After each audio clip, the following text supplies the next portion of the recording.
கிருஷ்ணா கணக்கு போயிடுச்சு. எனவே நம்ம வந்து இதுக்கு போகலாம். ஷேர் பட்டன் பண்றதுக்கு நான் அதை ப்ரெஸ் பண்ணிட்டேன். ஹரே கிருஷ்ணா. ஓகே, நம்ம வந்து இப்ப 16வது சாப்டர் இன்னைக்கு ஆரம்பிக்க போறோம். எஸ், ஐஸ்வர்யா மாதாஜி நீங்களே ஆரம்பிங்க. ஹரே கிருஷ்ணா மாதாஜி, அந்த ஸ்லோகா மட்டும் ஸ்டார்ட் பண்றதுக்கு சொல்லணும்ல மாதாஜி? ஸ்லோகா. பரமாத்மனே நமः. அத षोडशोऽध्यायः दैव असुर संपद विभाग योगः. करेक्टा? करेक्ट माताजी. करेक्टा? हरे कृष्ण माताजी. आमा माताजी. श्री भगवान उवाच अभयं सत्त्वसं संशुद्धिर्. हरे कृष्ण. सॉरी, हरे कृष्ण.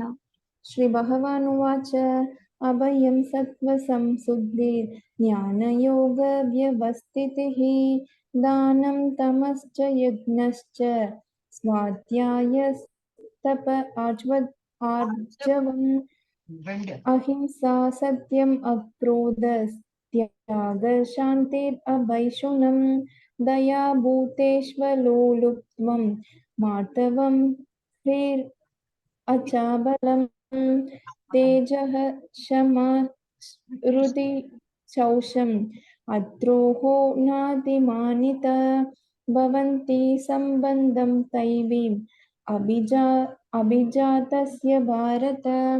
ஸ்ரீ பகவான் உவாச்ச, புருஷோத்தமரான முழுமுதல் கடவுள் கூறினார். அபயம் அச்சமின்மை, சத்வ சம்சுத்தி தனது இருப்பை தூய்மைப்படுத்துதல், ஞானத்தினால் யோக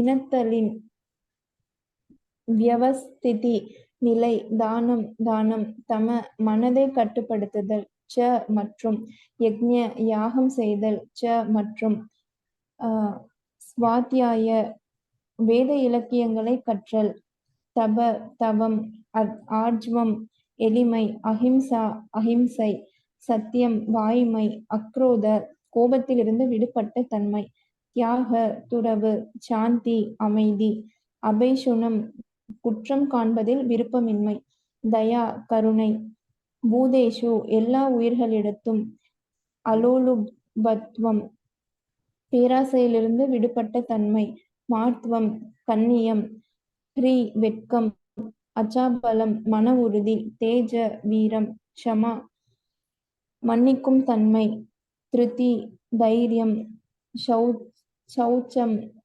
தூய்மை, அத்ரோக பொறாமையின்மை, ந இல்லாமல், அதிமானிதா மதிப்பை எதிர்பார்த்தல், பவந்தி அகன்ற சம்பந்தம் குணங்கள், தெய்வீக இயற்கையில், அபிஜாதஸ்ய பிறந்தவனின்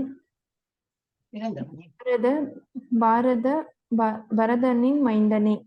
புருஷோத்தமரான முழுமுதற் கடவுள். ஹரே கிருஷ்ணா மாதாஜி. மாதாஜி இது 9 பேஜ் இருக்குங்க மாதாஜி. கொஞ்சம் கொஞ்சமா படிக்கலாம். என்ன தெரியும்? ஓகே மாதாஜி. நிறைய கொஞ்சம் கொஞ்சமா படிச்சுக்கலாம். ஓகே மாதாஜி. புருஷோத்தமரான முழுமுதற் கடவுள் கூறினார்.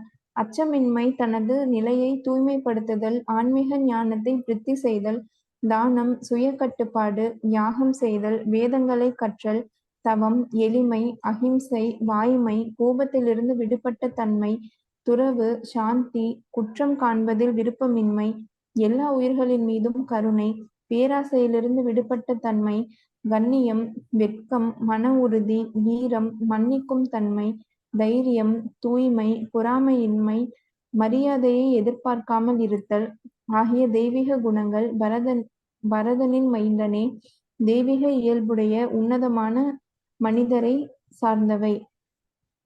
பொருளுரை. 15ஆம் அத்தியாயத்தின் ஆரம்பத்தில் ஜட உலகம் என்னும் அரச மரம் விளக்கப்பட்டது. அதிலிருந்து வெளிவரும் உபவேர்கள் உயிர்வாளிகளின் மங்களமான அமங்கலமான செயல்களுக்கு ஒப்பிடப்பட்டன. தேவர்களையும் அசுரர்களையும் பற்றி 9ஆம் அத்தியாயத்திலும் விளக்கப்பட்டது. வேத சடங்குகளின்படி முக்திக்கான பாதையில் முன்னேற்றம் பெறுவதற்கு சத்வகுணத்தின் செயல்கள் மங்களகரமானதாக கருதப்படுகின்றன. இத்தகைய செயல்கள் தெய்வீ பிரகிருதி, தெய்வீக இயற்கை என்று அறியப்படுகின்றன. தெய்வீக இயற்கையில் நிலை பெற்றவர்கள் முக்தியின் பாதையில் முன்னேற்றம் அடைகின்றனர். அதே சமயத்தில் ரஜோகுணத்திலும் தமோ குணத்திலும் செயலாற்றுபவர்களுக்கு முக்திக்கான வாய்ப்பு ஏதும் இல்லை. அவர்கள் இந்த ஜட உலகின் மனிதராகவே தொடர வேண்டும், அல்லது வீழ்ச்சியுற்று மிருக இனங்களுக்கோ அதைவிட தாழ்ந்த இனங்களுக்கோ செல்ல வேண்டி இருக்கும். இந்த 16ஆம் அத்தியாயத்தில் தெய்வீக இயற்கை மற்றும் அதன் குணங்கள், அசுர இயற்கை மற்றும் அதன் குணங்கள் ஆகிய இரண்டையும் பகவான் விளக்குகிறார். இந்த குணங்கள் நம் நன்மை தீமைகளையும் அவர் விளக்குகிறார். தெய்வீக குணங்களுடன் மாதாஜி தெய்வீக குணங்களுடன் அல்லது நாட்டங்களுடன் பிறந்தவனை குறிப்பதற்கு உபயோகிக்கப்பட்டுள்ள அபிஜாதஸ்ய எனும் சொல் மிகவும் முக்கியமானதாகும். தெய்வீக சூழ்நிலையில் குழந்தையை பெற்றெடுத்தல் கர்ப்பாதான சம்ஸ்கார என்று வேத சாஸ்திரங்களில் அறியப்படுகின்றது. தெய்வீக குணங்களையுடைய குழந்தையை பெற்றோர்கள் விரும்பினால் மனித இனத்தின் சமுதாய வாழ்விற்காக பரிந்துரைக்கப்பட்டுள்ள 10 கொள்கைகளை அவர்கள் கடைபிடிக்க வேண்டும். நல்ல குழந்தையை பெற்றெடுப்பதற்கான காம வாழ்வும் கிருஷ்ணரே என்று நாம் முன்பே பகவத்கீதையில் கற்றுள்ளோம். கிருஷ்ண உணர்வில் உபயோகிக்கப்பட்டால் காம வாழ்க்கை கண்டிக்கப்படுவதில்லை. கிருஷ்ண உணர்வில் இருப்பவர்கள் குறைந்தபட்சம் நாய்களையும் பூனைகளையும் போன்று குழந்தைகளை பெற்றுக்கொள்ளக்கூடாது. மாறாக குழந்தைகள் பிறந்த பின்னர் அவர்கள் கிருஷ்ண உணர்வை அடையும்படி அவர்களை பெற்றெடுக்க வேண்டும்.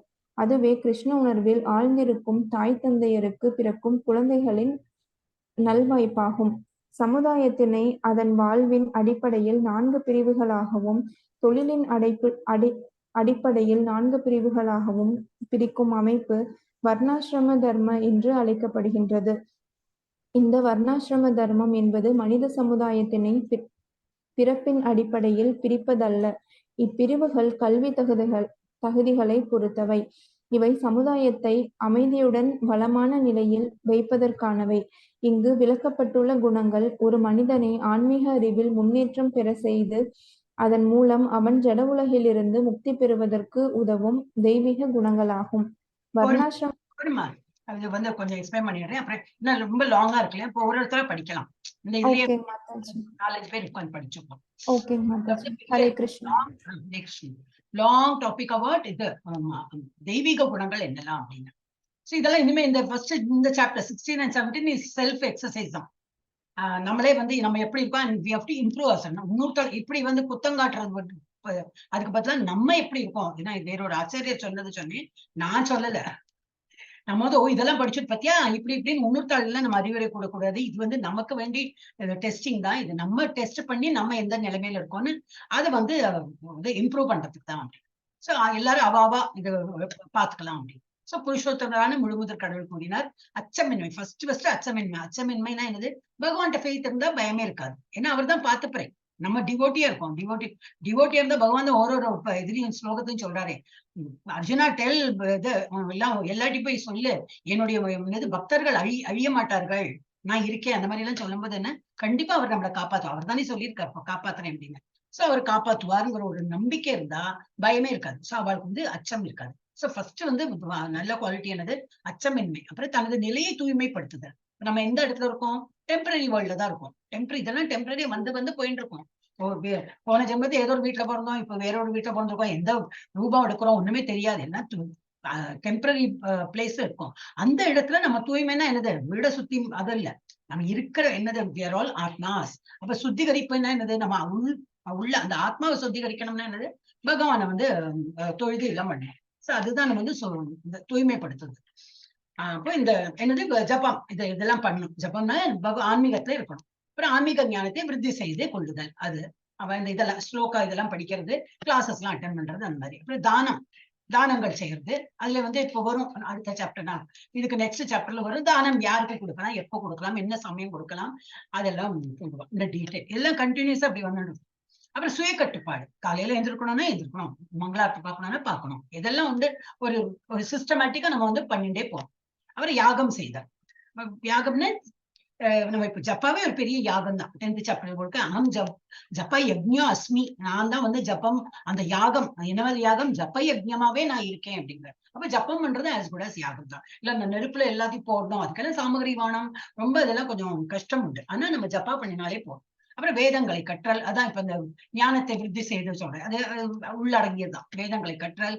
வேதம்னா என்னது? இப்ப Bhagavad Gita is also part of வேதம் தான். வேதத்தோடு சாரம் தான் பகவத்கீதா. அப்ப அது படிச்சாலே எல்லா வேதங்களையும் கற்றால் போல்தான். அப்புறம் தவம். தவம்னு ரெகுலரா வரும், கிளாஸ்க்கெல்லாம் ரெகுலரா வரும், காலையில ரெகுலரா எந்த எதுவுமே டூயிங் ரெகுலர்லி, அதுதான் தவம் மேற்கொண்டு பண்றான் அப்படின்னு. சோ தவம், அதுதான் தவம். அப்புறம் எளிமை, சிம்பிளிசிட்டி, அஹிம்சை. யாரையும் வந்து துன்புறுத்தக்கூடாது, இருக்கவே இருக்காது. பட் இதுல என்னன்னாக்கா அஹிம்சைனா நம்ம வேறொருத்தரையும் வந்து ஆன்மீகத்துல முன்னேற வைக்கணுமா. அது பண்ணலன்னாக்கா நீ வந்து அஹிம்சா ஹிம்சை பண்றன்னு அர்த்தம். அந்த மாதிரி பிரபுபாத கொடுத்திருக்காரு. சோ ஹிம்சைனா என்னது, அஹிம்சைனா என்னது, நம்ம வந்து பிற நம்ம கூட யார் இருக்காங்களோ அவங்களையும் வந்து பக்தி மார்க்கத்தை கொண்டு வரணும். அது பண்ணலன்னா நம்ம அவங்களை ஹிம்சை பண்றோம். அப்புறம் வாய்மை, உண்மையை பேசுறது, கோபத்தில் இருந்து விடுபட்ட தன்மை, துறவு. துறவுன்னா ஒரு ஓனர்ஷிப்லாம் இருக்க வேண்டாம், நத்திங் இஸ் மைண்ட் எல்லாமே அப்படின்னு எல்லாம் கொடுக்க முடியாது. பட் ரொம்ப எல்லாம் அப்சசிவா, சில பேர் ரொம்ப அப்சசிவா இருப்பா, அந்த மாதிரி இருக்கக்கூடாது.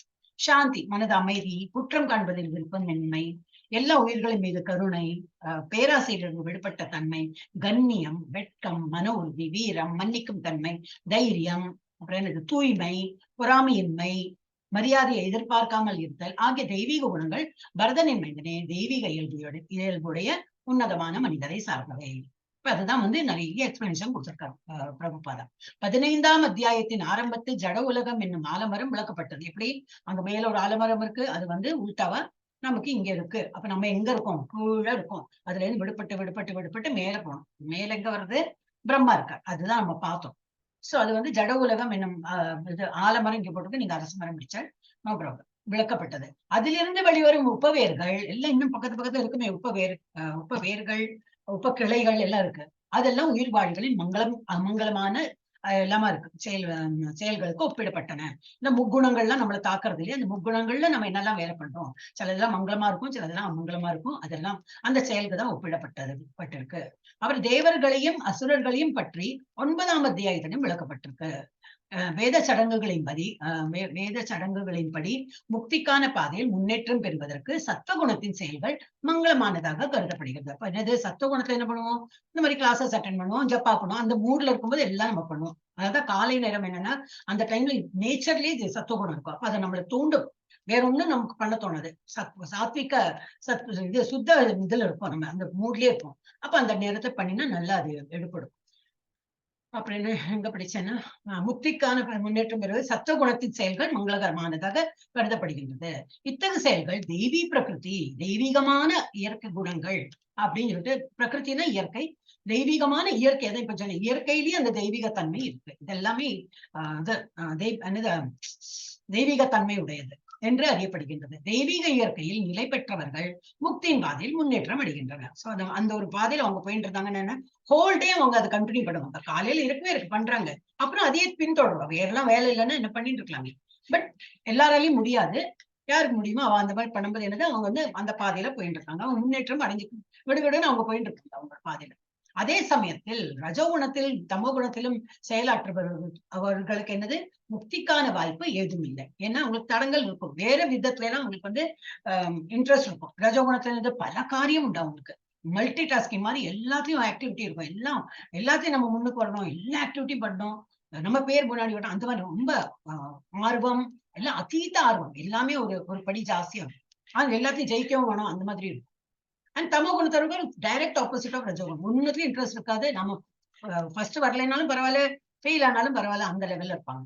அவங்க வந்து புக்திக்கான அவங்களுக்கு வந்து வாய்ப்பே கிடையாது. ஏன்னா அவ வந்து அந்த பாதையில போயிட்டு இருக்க மாட்டாங்க. அவர்கள் இந்த ஜட உலகில் மனிதராகவே தொடர வேண்டும், வேற வழி இல்லை. திரும்பி இறந்து அது மனிதரோ இல்ல மிருகமா கூட வரலாம், அல்லது வீழ்ச்சியுற்ற மிருக இனங்களுக்கோ அதை விட தாழ்ந்த இடங்களுக்கோ செல்ல வேண்டியிருக்கும். அப்புறம் உண்டி சத்துவ குணத்தை தான் வந்து நம்ம திரும்பி அங்க கோலோகம் தான் போலைனாலும் அடுத்த ஜென்மத்துல ஒரு மனித பிறவையா கிடைச்சு திரும்பி தொடருவோம். நம்ம எதுல விட்டுருக்கோமோ அதுல தொடருவோம். பாக்கி ரெண்டும் வந்து சான்ஸ் கிடையாது, மிருக இனங்களோ இல்ல அதை விட தாழ்ந்த இனங்களுக்கு செல்ல வேண்டியிருக்கும். இந்த 16ஆம் அத்தியாயத்தில் தெய்வீக இயற்கை மற்றும் அதன் குணங்கள், அசுர இயற்கை மற்றும் அதன் குணங்கள் ஆகிய இரண்டையும் பகவான் விளக்குகின்றார். இந்த குணங்களின் நன்மை தீமைகளை அவர் விளக்குகிறார். அதுதான் full chapter is all about. இப்ப தெய்வீக குணங்களுடன் அல்லது நாட்டங்களுடன் பிறந்தவனை பிறக்கும் போதே அந்த குணத்தோட சில பேர்லாம் பிறந்திருப்பா, பிறவி குணம் சொல்லுவாங்க. அந்த மாதிரி பிறந்தவனே. மாமி பார்த்தா எல்லா குழந்தைகளும் சின்னதா ரொம்ப இன்னசென்டா தான் இருக்கும். அப்புறம் நம்ம வந்து எப்படி சொல்லி கொடுக்குறோம், பொய் திருட்டல்னு பாதி நம்மளே தான் சொல்லி கொடுக்குறோம். நான் இல்ல சொல்லு, போன் வந்தா நான் இல்ல சொல்லு, அவங்க யாரோ ஆண்டி வந்தா நான் இல்ல வீட்டுல தூங்கிட்டு இருக்கேன் சொல்லி ஏதாவது நம்மளே சும்மா ஒரு வைட் லைஸா சொல்லுவோம், அந்த குழந்தை அதுதான் படிக்கும். சோ நம்மளே வந்து ஸ்கூல்ல எல்லாம் கொண்டு போகும்போது என்னது, இல்லை உன்னோட எல்லாம் யாருக்கும் கொடுத்துடாத, எல்லாம் கேர்ஃபுல்லா வச்சுக்கோ அப்படின்னா அது பொறாமை, ஒரு பாசிட்டிவ்னஸ் நம்ம தான் இன்டைரக்டா சொல்லி கொடுக்கணும். நம்ம சொல்லி கொடுக்குற விதம் வேற விதம், கேர்ஃபுல்லா வச்சுக்கோங்கிறதுக்கு அந்த மாதிரி சொல்லுவோம். ஆனா அந்த குழந்தை அந்த மாதிரி படிச்சுக்கணும். சோ எல்லாம் வந்து பிறக்கும் போது இதாதான் பிறக்கும், நல்ல குணத்தோடு தான் பிறக்கும். தெய்வீக குணங்களுடன் அல்லது நாட்டங்களுடன் பிறந்தவனை குறிப்பதற்கு உபயோகிக்கப்பட்டுள்ள அபிஜாத்தஸ்ய என்னும் சொல் மிகவும் முக்கியமானது.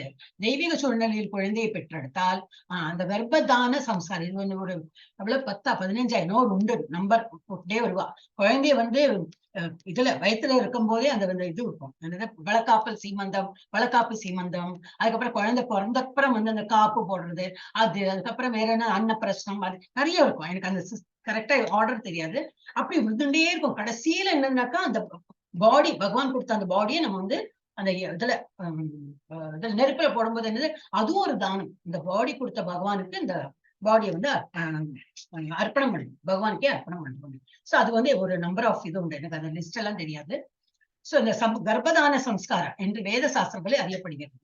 அப்ப தெய்வீக குணங்களுடைய குழந்தையை பெற்றோர்கள் விரும்பினால் மனித இனத்தின் சமுதாய வாழ்விற்காக பரிந்துரைக்கப்பட்டுள்ள 10 கொள்கைகளை அவர்கள் கடைபிடிக்க வேண்டும்.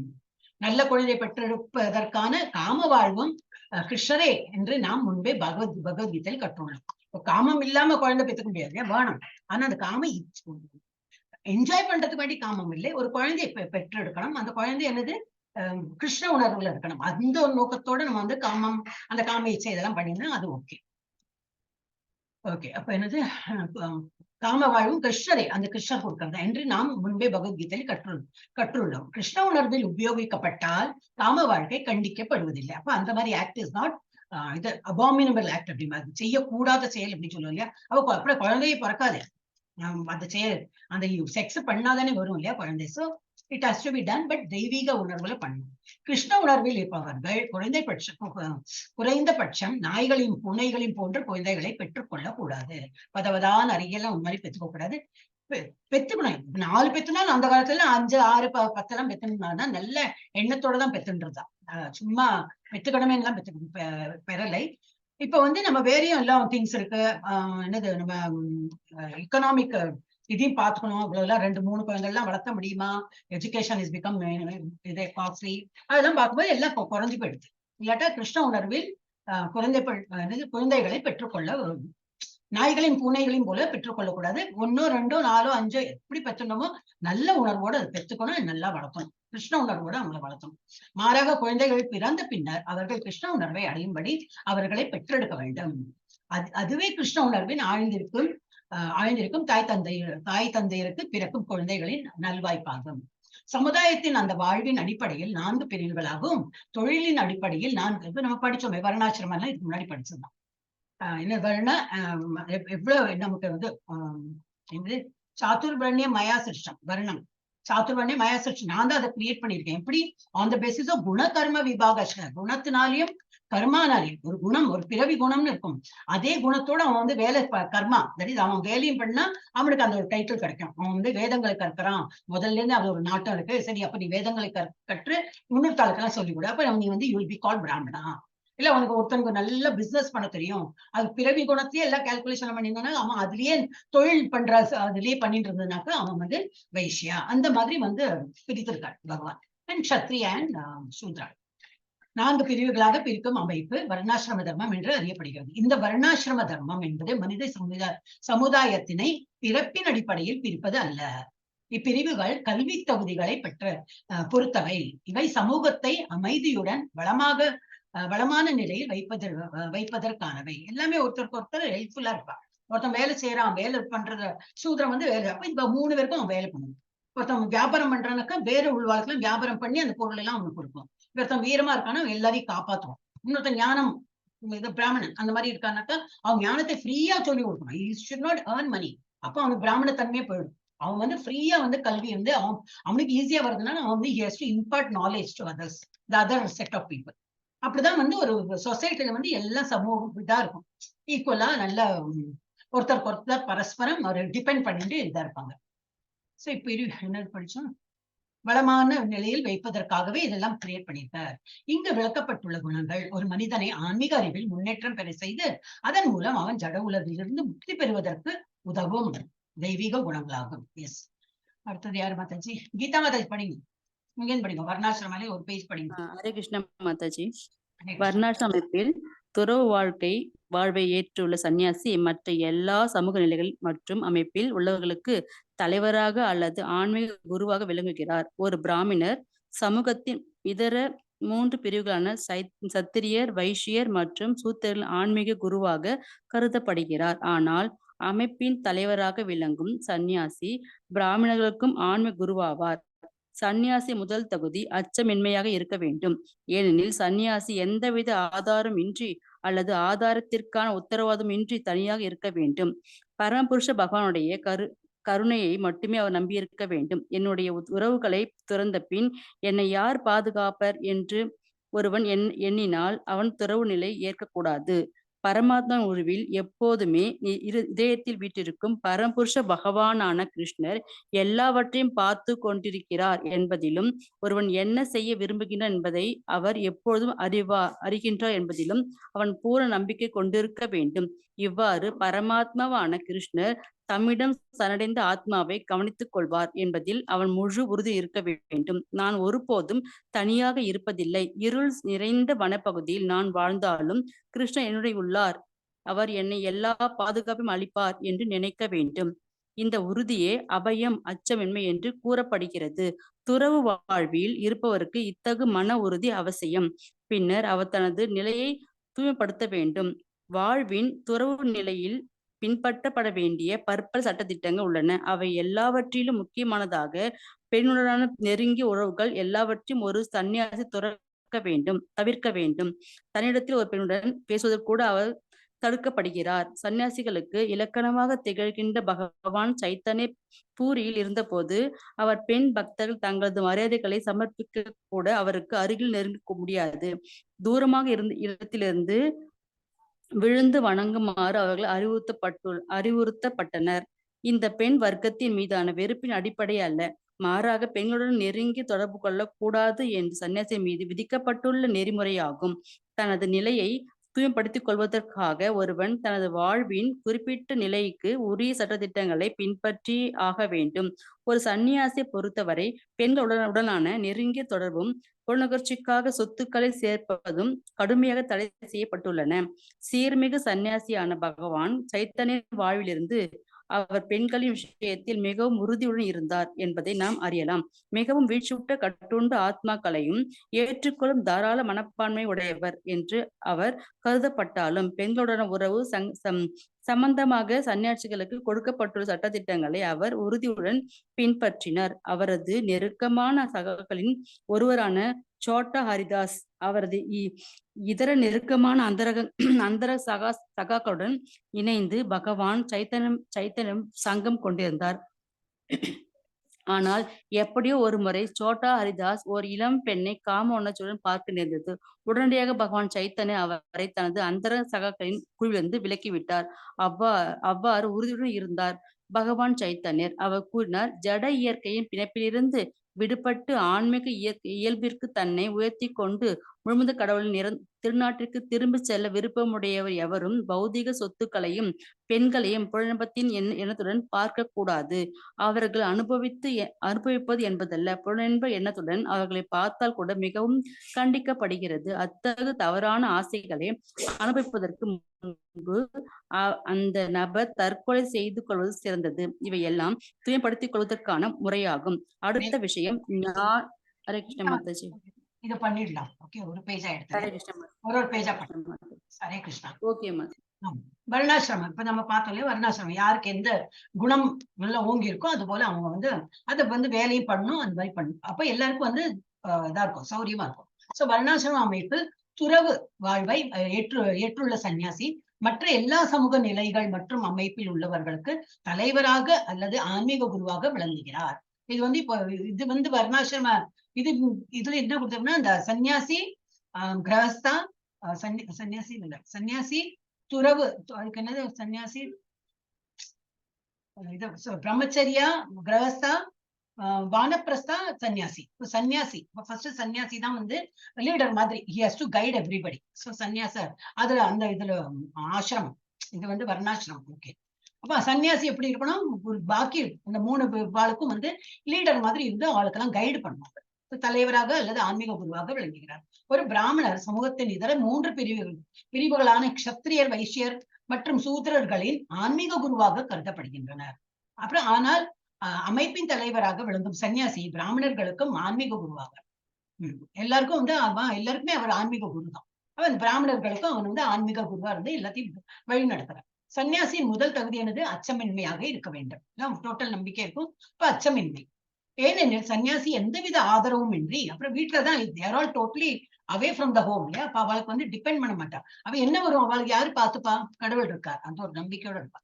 சோ எந்தவித ஆதரவும் இன்றி அல்லது ஆதரவுக்கான உத்தரவாதம் இன்றி தனியாக இருக்க வேண்டும். பரமபுருஷ பகவானுடைய கருணையை மட்டுமே அவர் நம்பி இருக்க வேண்டும். அடுத்த நேரம் சாப்பாடு கூட அவங்க நினைக்க கூடாது.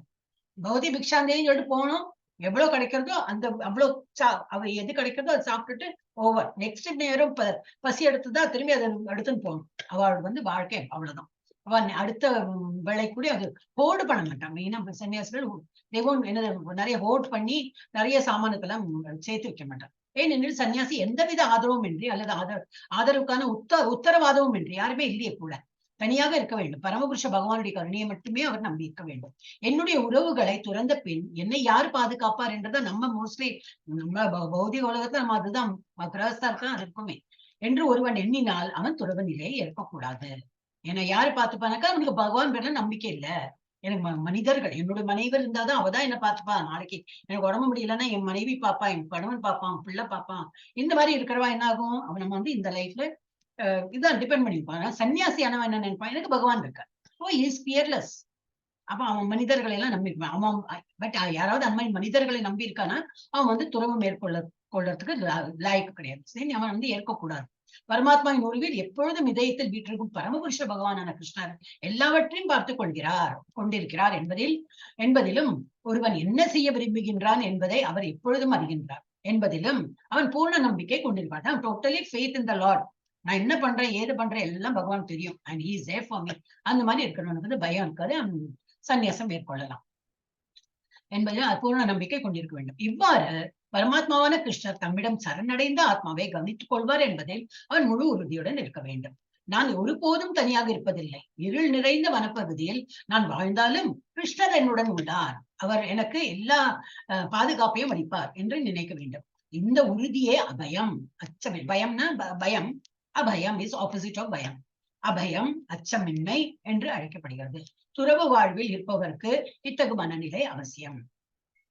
பின்னர் அவன் தனது நிலையை தூய்மைப்படுத்திக் கொள்ள வேண்டும். இப்ப அதுக்கு முன்னாடி பார்த்தோம், நிலையை தூய்மைப்படுத்துறதுனா என்னது, அவன் இப்ப சன்னியாசி ஆயிட்டான். அப்ப அந்த நிலையில அவன் தூய்மைப்படுத்தணும்னா என்ன பண்ணணும், வாழ்வின் துறவு நிலையில் பின்பற்ற வேண்டிய பற்பல சட்ட திட்டங்கள் உள்ளன, அதெல்லாம் அவன் ஃபாலோ பண்ணணும்.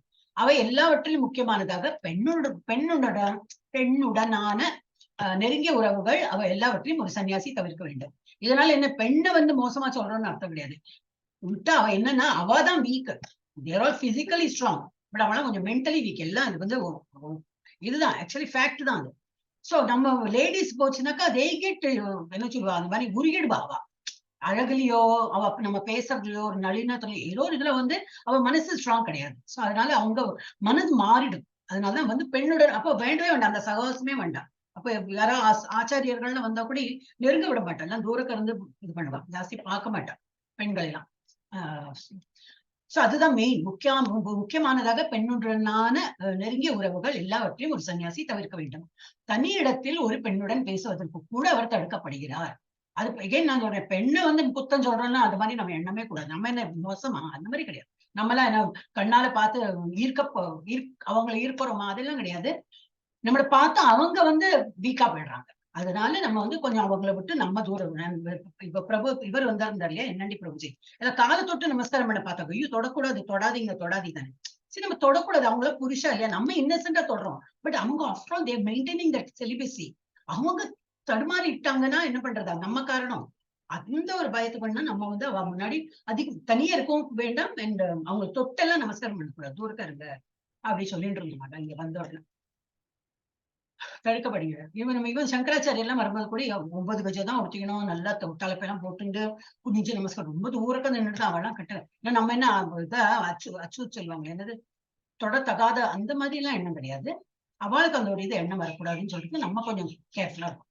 சன்னியாசிகளுக்கு ஒரு பெண்ணுடன் பேசுவதற்கு கூட அவர் தடுக்கப்படுகிறார். ஓகே. சன்னியாசிகளுக்கு இலக்கணமாக திகழ்ந்த பகவான் சைத்தன்யர் பூரியில் இருந்த போது அவரது பெண் பக்தர்கள் தங்களது மரியாதைகளை சமர்ப்பிக்கக்கூடிய அவருக்கு அருகில் நெருங்க முடியாது. தூரக்கேன்னா இல்ல வாட் எவர், அதை நான் அந்த ஸ்டோரி படிக்கல. தூரமான இடத்திலிருந்து விழுந்து வணங்குமாறு அவர்கள் அறிவுறுத்தப்பட்டனர். இது பெண் வர்க்கத்தின் மீதான வெறுப்பின் அடையாளம் அல்ல, மாறாக பெண்களுடன் நெருங்கிய தொடர்பு கொள்ளக்கூடாது என்று சன்னியாசின் மீது விதிக்கப்பட்டுள்ள நெறிமுறையாகும். ஏன் அது எழுதல, ஏன்னா அவங்க week minded, so they will get அவங்க இதாயிடும், டிஸ்டர்ப் ஆயிடும். அதனால நம்ம கேர்ஃபுல்லா இருக்கணும். தனது நிலையை தூய்மைப்படுத்திக் கொள்வதற்காக ஒருவன் தனது வாழ்வின் குறிப்பிட்ட நிலைக்கு உரிய சட்டத்திட்டங்களை ஒரு சர்டன் ஒரு ஆசிரமத்துக்கு ஒரு இருக்கும், அதை வந்து பின்பற்றி ஆக வேண்டும். ஒரு சன்னியாசியை பொறுத்தவரை பெண்களுடனான நெருங்கிய தொடர்பும் புலனுணர்ச்சிக்காக சொத்துக்களை சேகரிப்பதும் கடுமையாக தடை செய்யப்பட்டு அவ ஒண்ணுமே சேர்த்த வைக்கக்கூடாது. சீர்மிகு சன்னியாசியான பகவான் சைத்தன்யரின் வாழ்வில் இருந்து அவர் பெண்களின் விஷயத்தில் மிகவும் கண்டிப்புடன் இருந்தார் என்பதை நாம் அறியலாம். அவரோட பக்தர் ஒருத்தர். இப்பதான் 2 நாள் முன்னாடி என்னவோ ஒரு எக்ஸ்பிளனேஷன் வந்தது. நெட்ல தொடர்ந்து இந்த இது வந்தது, அந்த சோட்டா ஹரிதாஸ் திருப்ப புதுசா இருக்க சோட்டா ஹரிதாஸ் அப்படின்னு இந்த சாப்டர்ல தான் வந்திருக்கு. மிகவும் வீழ்ச்சியுற்ற கட்டுண்ட ஆத்மாக்களையும் ஏற்றுக்கொள்ளும் தாராள மனப்பான்மையுடையவர் அவர். யாரு? சைத்தன்ய மாப்பிள்ளை. எல்லாருக்கும் வந்து லிபரேஷன் கொடுக்கலாம் அப்படின்னு சொல்லிட்டு எல்லாருக்கும் சமமா தான் அவர் வந்து இந்த மகாமந்திரம் எல்லாம் பரிந்துரைத்தார். மிகவும் வீழ்ச்சியுற்ற கட்டுண்ட ஆத்மாக்களையும் ஏற்றுக்கொள்ளும் தாராள மனப்பான்மையுடையவர் என்று அவர் கருதப்பட்டாலும் பெண்களுடைய உறவு சம்பந்தமாக சன்னியாசிகளுக்கு கொடுக்கப்பட்டுள்ள சட்டத்திட்டங்களை அவர் கண்டிப்புடன் பின்பற்றினார். அவரது நெருக்கமான சகாக்களில் ஒருவரான சோட்டா ஹரிதாஸ் கூட அசோசியேட். அவர் நடுவில் இந்த மாதிரி ஒரு தப்பு சகாசம் போனா அவரை எடுத்துட்டார், ஆசிரமத்தை நேர்காண்ட போன்று வச்சிருக்கார். அவரது இதர நெருக்கமான அந்தரங்க சகாக்களுடன் இணைந்து பகவான் சைத்தன்யரிடம் சங்கம் கொண்டிருந்தார். ஆனால் எப்படி ஒரு முறை சோட்டா ஹரிதாசர் ஒரு இளம் பெண்ணை காம உணர்வுடன் பார்க்க நேர்ந்தது. உடனடியாக பகவான் சைத்தன்யரிடம் அவரை தமது அந்தரங்க சகாக்களை குழுவிலிருந்து விலக்கிவிட்டார்.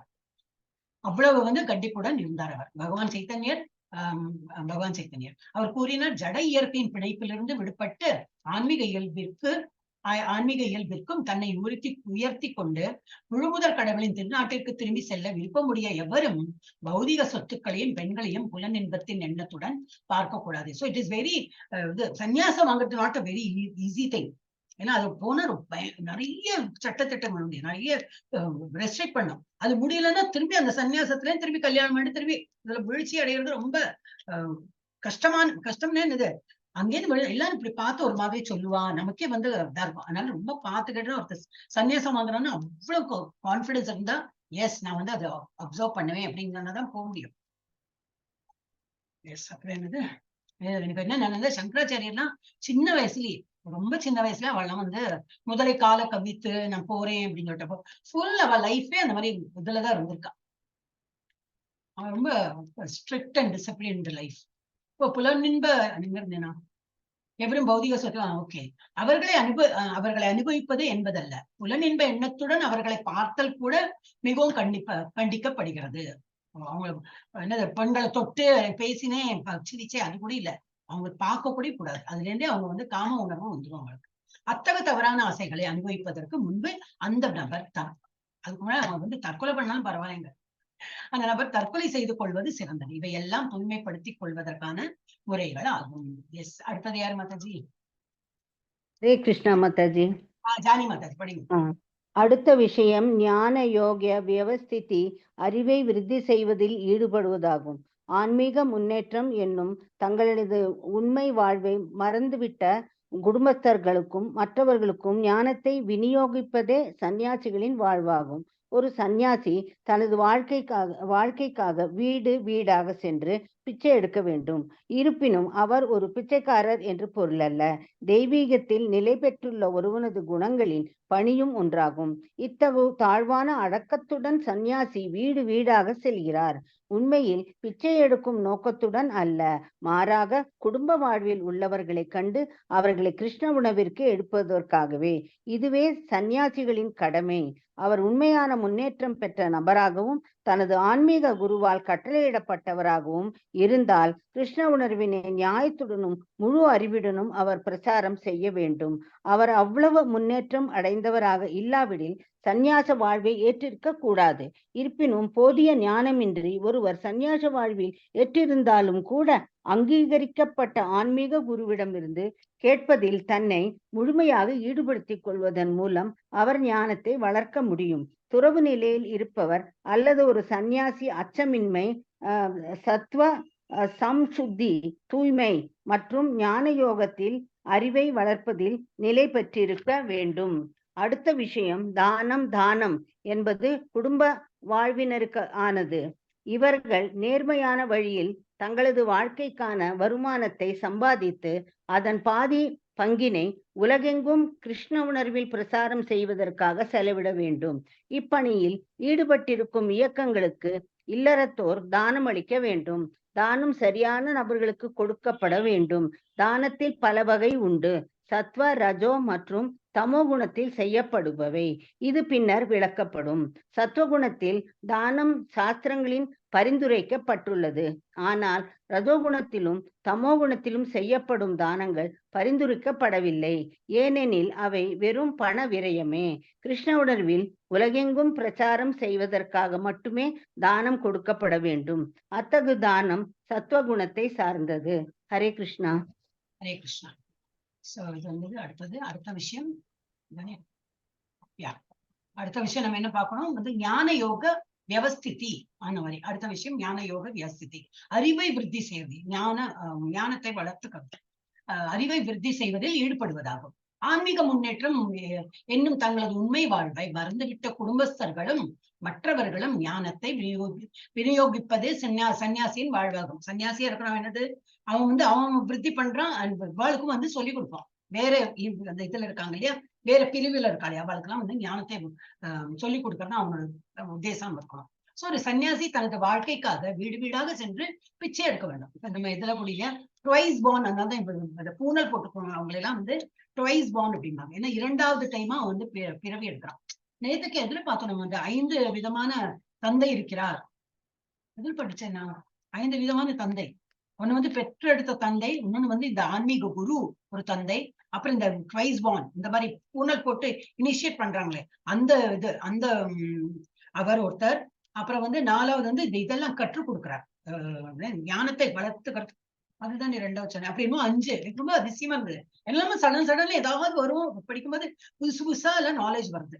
சோ இந்த மாதிரி என்ன கொடுத்துருக்குன்னா, அந்த பூனல் போடும்போது ஃபர்ஸ்ட் அந்த குழந்தைக்கு வந்து சின்ன வயசு தானே, 7 வயசு 9 வயசு 11 வயசு 13 ஆட் நம்பர்ல தான் வந்து பூனல் போட கொடுப்பானா தட் பாய் வில் கெட் இது பூனல் இனிஷியேட் ஆகும். சோ ஃபர்ஸ்ட் வந்து யாரு தானம் இந்த கொடுக்குறாங்கன்னா அம்மா தான் கொடுப்பாங்க.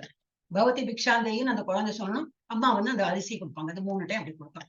அது ஒரு இதாதான் இப்போ சடங்கா வச்சிருக்கான். பட் அந்த காலத்துல அப்படிதான் இருந்தது. அவங்க வந்து சன்னியாசி வாங்கிட்டு போனா அம்மாட்டேந்து, அம்மாவோட வீட்லயே நம்ம வீட்லயே வந்து கையேந்தி வாங்கணும். அது வந்து பிச்சைக்கு சமம் இல்லை.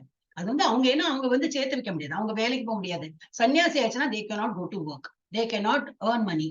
அவங்களுக்கு சாப்பிடணும். அப்ப என்ன பண்ணலாம், நீ வந்து ஒரு யாரு கொடுக்குறாங்களோ அது சாப்பிடு, அவ்வளவுதான். அதுதான் அவங்களுக்கு வந்து அந்த one of the rules and regulations. So வந்து ஆன்மீக முன்னேற்றம் என்பது இன்னும் தங்களது உண்மை வாழ்வை மறந்துவிட்ட குடும்பஸ்தர்களுக்கும் மற்றவர்களுக்கும் ஞானத்தை விநியோகிப்பது சன்னியாசியின் வாழ்வாகும். அப்போ ஒரு சன்னியாசி தனது வாழ்க்கைக்காக வீடு வீடாக சென்று பிச்சை எடுக்க வேண்டும். இருப்பினும் அவர் ஒரு பிச்சைக்காரர் அல்ல, பழசெல்லாம் கொடுக்க மாட்டாங்க, நல்லதுதான் கொடுப்பாங்க. ஏன்னா அவன் வந்து சம்பாதிக்க முடியாது. அதர் ஆசிரமத்துல இருக்காங்க இல்லையா, என்னது கிரகஸ்தாசிரம், இவன் யாரு கல்யாணம் ஆகாத அந்த இவன், அவள் நம்பிதான் இவங்க சன்னியாசி ஆக முடியும். அப்ப அவெல்லாம் கொடுக்கணும் அந்த சன்னியாசி. ஏன்னா he is gaining the knowledge and he is going to impart to us. So ஒருத்தருக்கும் இப்படி ஹெல்ப்ஃபுல்லா இருப்பாங்க.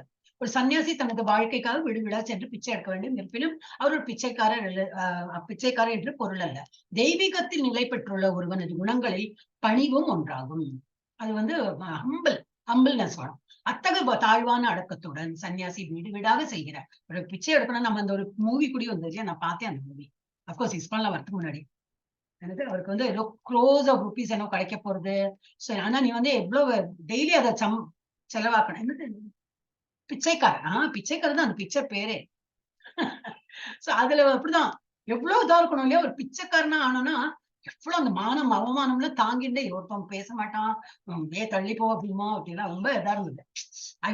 ஒன்றி போய் அதை பார்க்கும்போது ஒருத்தர் பிச்சை எடுக்கணும்னால எவ்வளவு வந்து அதுக்கு இது வேணும், அதுக்கு ஒரு என்ன சொல்லுவா, அதுக்கு மன தைரியம்லாம் ஒரு டிஃப்ரெண்ட் இதுதான். அப்போ ஏன்னா அவன் நல்ல குடும்பத்துல பிறந்தவன், நல்ல இது பணம். ஆனா அந்த பணத்தை வந்து அப்பதான் அவனுக்கு கிடைக்கும். இன்னும் some the story I forgot, ரொம்ப லாங் பேக். பட் எனக்கு அவ்வளவு அது வந்து அட்டாச் இதா எடுத்து. It's not easy. ஒரு பிச்சை எடுக்கிறது இஸ் நாட் சோ ஈஸி இல்லையா? ஒரு எவ்வளவு அந்த ஒரு ஸ்டேட் ஆஃப் மைண்ட் இருக்கணும் அப்படின்னு. சோ ஒரு சன்னியாசி தனது வாழ்க்கைக்காக விடுவிடாக சென்று பிச்சை எடுக்க வேண்டும். இருப்பினும் அவர் ஒரு பிச்சைக்காரர் அல்ல. தெய்வீகத்தில் நிலை பெற்றுள்ள ஒருவனது குணங்களில் பணிவும் ஒன்றாகும். அத்தகைய தாழ்வான அடக்கத்துடன் சன்னியாசி வீடு வீடாக செல்கிறார். உண்மையில் பிச்சை எடுக்கும் நோக்கத்துடன் அல்ல, மாறாக குடும்ப வாழ்வில் உள்ளவர்களை கண்டு அவர்களுக்கு கிருஷ்ண உணர்வு எழுப்புவதற்காகவே இவர் ஒரு சன்னியாசி. இவர் நமக்கு நல்லது சொல்லி கொடுக்கிறார். அப்ப அவருக்கு ஹெல்ப் பண்றதுக்கு நம்ம வந்து அவருக்கு என்ன சாப்பாடு தான் கொடுக்கணும். அந்த காலத்துல கிருஷ்ண உணர்வை வந்து எழுப்புறதுக்கு தான் வந்து சன்னியாசி ஆயிருக்கான். இதுவே சன்னியாசியின் கடமை. அவர் உண்மையான முன்னேற்றம் பெற்ற நபராகவும் தனது ஆன்மீக குருவால் கட்டளையிடப்பட்டவராகவும் இருந்தால் கிருஷ்ண உணர்வினை நியாயத்துடனும் முழு அறிவுடனும் அவர் பிரச்சாரம் செய்ய வேண்டும். அவர் அவ்வளவு முன்னேற்றம் அடைந்தவராக இல்லாவிடில் சன்னியாச வாழ்வை ஏற்றிருக்க கூடாது. ஆனா இப்பத்த சன்னியாசி எல்லாம் பார்த்தோன்னா எப்படி இருக்கா? ஆசிரமம் என்ன, பெரிய பங்களா என்ன, பெரிய மாளிகை என்ன, அது எதுவும் பெரிய இதுல இருக்கா எல்லாம் சன்னியாசி. இப்ப எந்த ஒரு குரு, ஆன்மீக குரு பார்த்தாலும் எல்லாம் லேவிஷ் ஸ்பெண்டிங் தான். அது ஒரு ஈஸி மணி மேக்கிங் பிசினஸ் ஆயிடுது அவங்களுக்கு. எனிவே, எல்லாரையும் குத்தம் சொல்றதுக்கு இல்லை, நம்ம இங்க உட்கார்ந்து இருக்கோம். அவளும் நல்ல ஒரு டிவோட்டி தான். நம்ம வந்து பட் பார்க்கும்போது இதா இருக்கும். அப்ப அந்த மாதிரி எல்லாம் நம்ம வந்து அந்த மாதிரி சுவாமிஜி எல்லாம் போயிட்டு நம்ம தொழவே வேண்டாம். சிம்பிளா இருக்கிற ஏதோ துபாயில இருக்கார், ஏதோ சிம்பிளா இருக்காரு, அவரை இது பண்ண கூட போகும். அவளும் ரியல் சன்னியாசி. இருப்பினும் போதிய ஞானமின்றி ஒருவர் சன்னியாச வாழ்வை ஏற்றிருந்தாலும் கூட அங்கீகரிக்கப்பட்ட ஆன்மீக குருவிடமிருந்து கேட்பதில் தன்னை முழுமையாக ஈடுபடுத்திக் கொள்வதன் மூலம் அவன் ஞானத்தை வளர்க்க முடியும். ஒரு ஞானம் இல்லாத அவன் வந்து சன்னியாசி ஆறானாலும் என்னது பரவாயில்ல.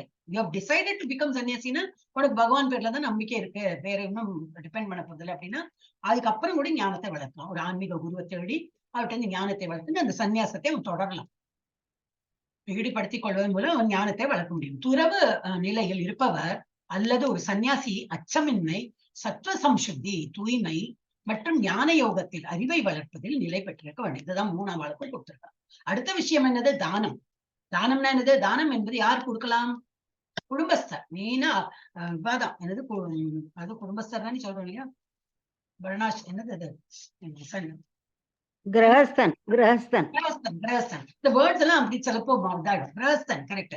கிரகத்துல இருக்கிறதுனால சோ அவன் தான் வந்து தானம் கொடுக்க முடியும். ஏன்னா he has to earn money. ஏன்னா அவனுக்கு மனைவி இருப்பா, மக்கள் இருப்பா. அப்ப அவன் எப்படி சம்பாதிக்கணும்? ஆனா சம்பாதிச்சதுல எல்லாமே என் மனைவிக்கு கொடுக்கணும், என்னோட குழந்தைகள் தான் அனுபவிக்கணும், அந்த மாதிரி இல்லாம 50% அவளுக்கு, பாக்கியுள்ள 50% இந்த சொசைட்டி. யாரு? இந்த சன்னியாசி இவெல்லாம் வந்து சம்பாதிக்க மாட்டாளே, அவளுக்கு அவன் கொடுத்து உதவணும். he is supposed to do that. அதனாலதான் அதுல என்ன இது படிக்கும்போது எனக்கு என்ன வந்துன்னா, நார்மலி வந்து அதுவும் இப்ப ஏதோ ரீசன் சொற்பொழிவுல காட்டேன்னா, இல்ல சொற்பொழிவுல ஐஸ்வர்யா மாதாஜி சொன்னது அதான் பார்த்தேன். அவங்க காத்தால 8 மணிக்கு நான் அந்த பாகவதம் கேட்பேன், 8:15. அவங்க சொன்னாங்க 2 நாள் முன்னாடிதான் லேடிஸ்க்கு வந்து அவ்வளவா இது என்னது என்ன சொன்னா லிபரேஷன் வந்து ஆண்களுக்கு தான் முதல்ல. ஆண்களா யார் இருக்காங்களோ அவங்களுக்கு வந்து ப்ரிஃபரன்ஸ் இருக்கு. அவங்க வந்து அடுத்த லிபரேஷன் அவங்களுக்கு. லேடிஸ்க்கு அவ்வளவு சீக்கிரம் அது கிடையாது. அடுத்த ஸ்டெப்ல தான் நம்ம வருவோமா. அப்ப ஏன் அப்படி சொல்றாங்கன்னு நினைச்சினேன். பட் ஏதோ ஒரு அவங்க இன்னும் ரீசன் சொன்னாங்க. நான் அந்த டைம்ல கொஞ்சம் பிஸியா இருப்பேன், அப்போ டிஃபன் பண்றது அது இது.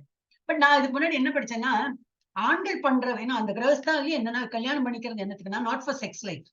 ஆண்கள் வந்து இது ஆன்மீகத்துல என்னெல்லாம் பண்றாங்களோ அதில் சம பங்கு அந்த லேடிஸ் பண்றாங்க. ஏன்னா நைவேத்தியம் பண்ணுவாங்க, அந்த விதி தான் பண்ணணும்னு இல்லை, பாக்கி உள்ள பெரஃபென் இல்லையெல்லாம் எடுத்து வச்சு எல்லாம் பண்ணும்போது அவங்களுக்கும் அது போல இவங்க பண்ற என்னெல்லாம் ஒரு 100% இவங்க புண்ணியம் ஒரு 10 மார்க் கிடைக்கிறதுன்னா இவங்களுக்கு ஒரு 5 மார்க் போகும், மனைவிக்கு போகும். இவருக்கு அந்த கிரகஸ்த அந்த புருஷனுக்கு வந்து 5 தான் கிடைக்கும். அந்த புண்ணியத்துல வந்து பங்கு போட்டுப்பான். ஆனா பாவம் அந்த இதோ பாவம் செயல் பண்ணினானாக்கா அதுல பங்கு கிடையாது பெண்களுக்கு. பெண்கள்னா அந்த மனைவிக்கு. சோ அந்த மாதிரி என்னமோ இந்த ஸ்கிரிப்சர்ஸ்ல எல்லாம் கொடுத்திருக்காங்க. சோ இது வந்து கல்யாணம் என்ன பண்ணிக்கிறாங்கன்னா இந்த மாதிரி விதிமுறைகள்லாம் வந்து இன்னும் நல்லா பண்ணலாம், இன்னும் நிறைய தான தர்மம் பண்ணலாம், வைஃப் இருக்கா இன்னும் நிறைய பூஜை பண்ணலாம், அதுக்கு வேண்டிதான் கல்யாணமே பண்ணிக்கிறான். அந்த காலத்தை அப்படி சொல்லியிருந்தான். இப்பதான் எல்லாம் மாறி போயிடுது. சோ அந்த மாதிரி அதுக்கு ஒரு துணை வேணும், எனக்கு இதெல்லாம் பண்றதுக்கு ஒரு துணை வேணும், அதுக்கு வேண்டி கல்யாணம் பண்ணணும். இவர்கள் நேர்மையான வழிகளில் தங்களது வாழ்க்கைக்கான வருமானத்தை சம்பாதித்து அதன் பாதி பங்கினை உலகெங்கும் கிருஷ்ண உணர்வை பிரச்சாரம் செய்வதற்காக செலவிட வேண்டும். இப்பணியில் ஈடுபட்டிருக்கும் இயக்கங்களுக்கு இல்லத்தோர் தானம் அளிக்க வேண்டும்.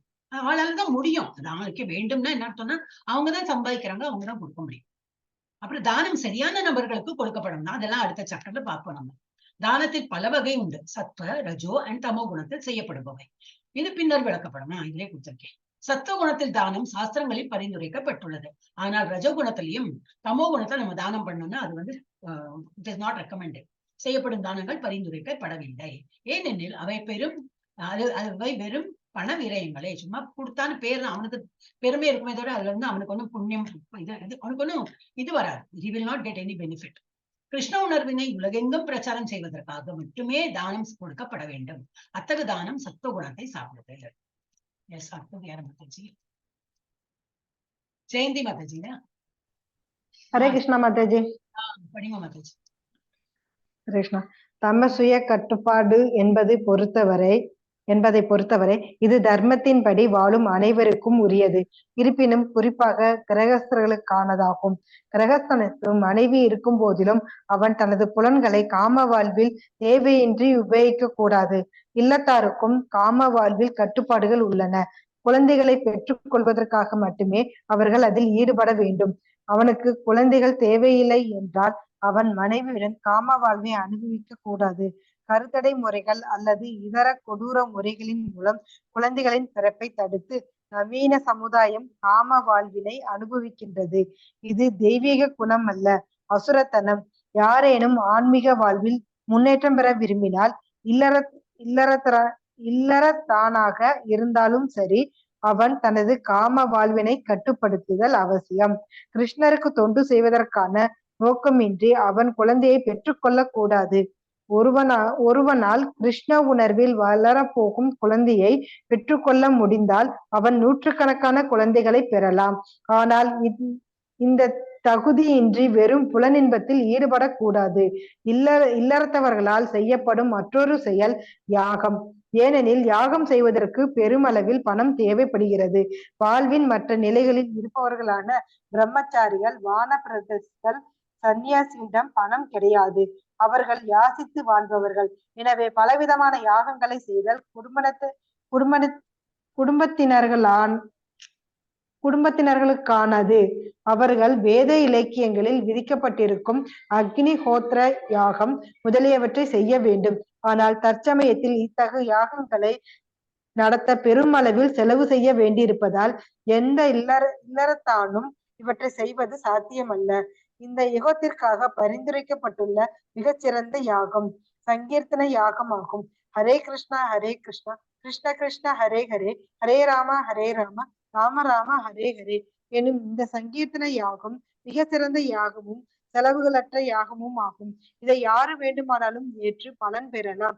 எனவே தானம், புலனடக்கம், யாகம் செய்தல் ஆகிய இம்மூன்று விஷயங்களும் இல்லறத்தவர்களுக்கானவை.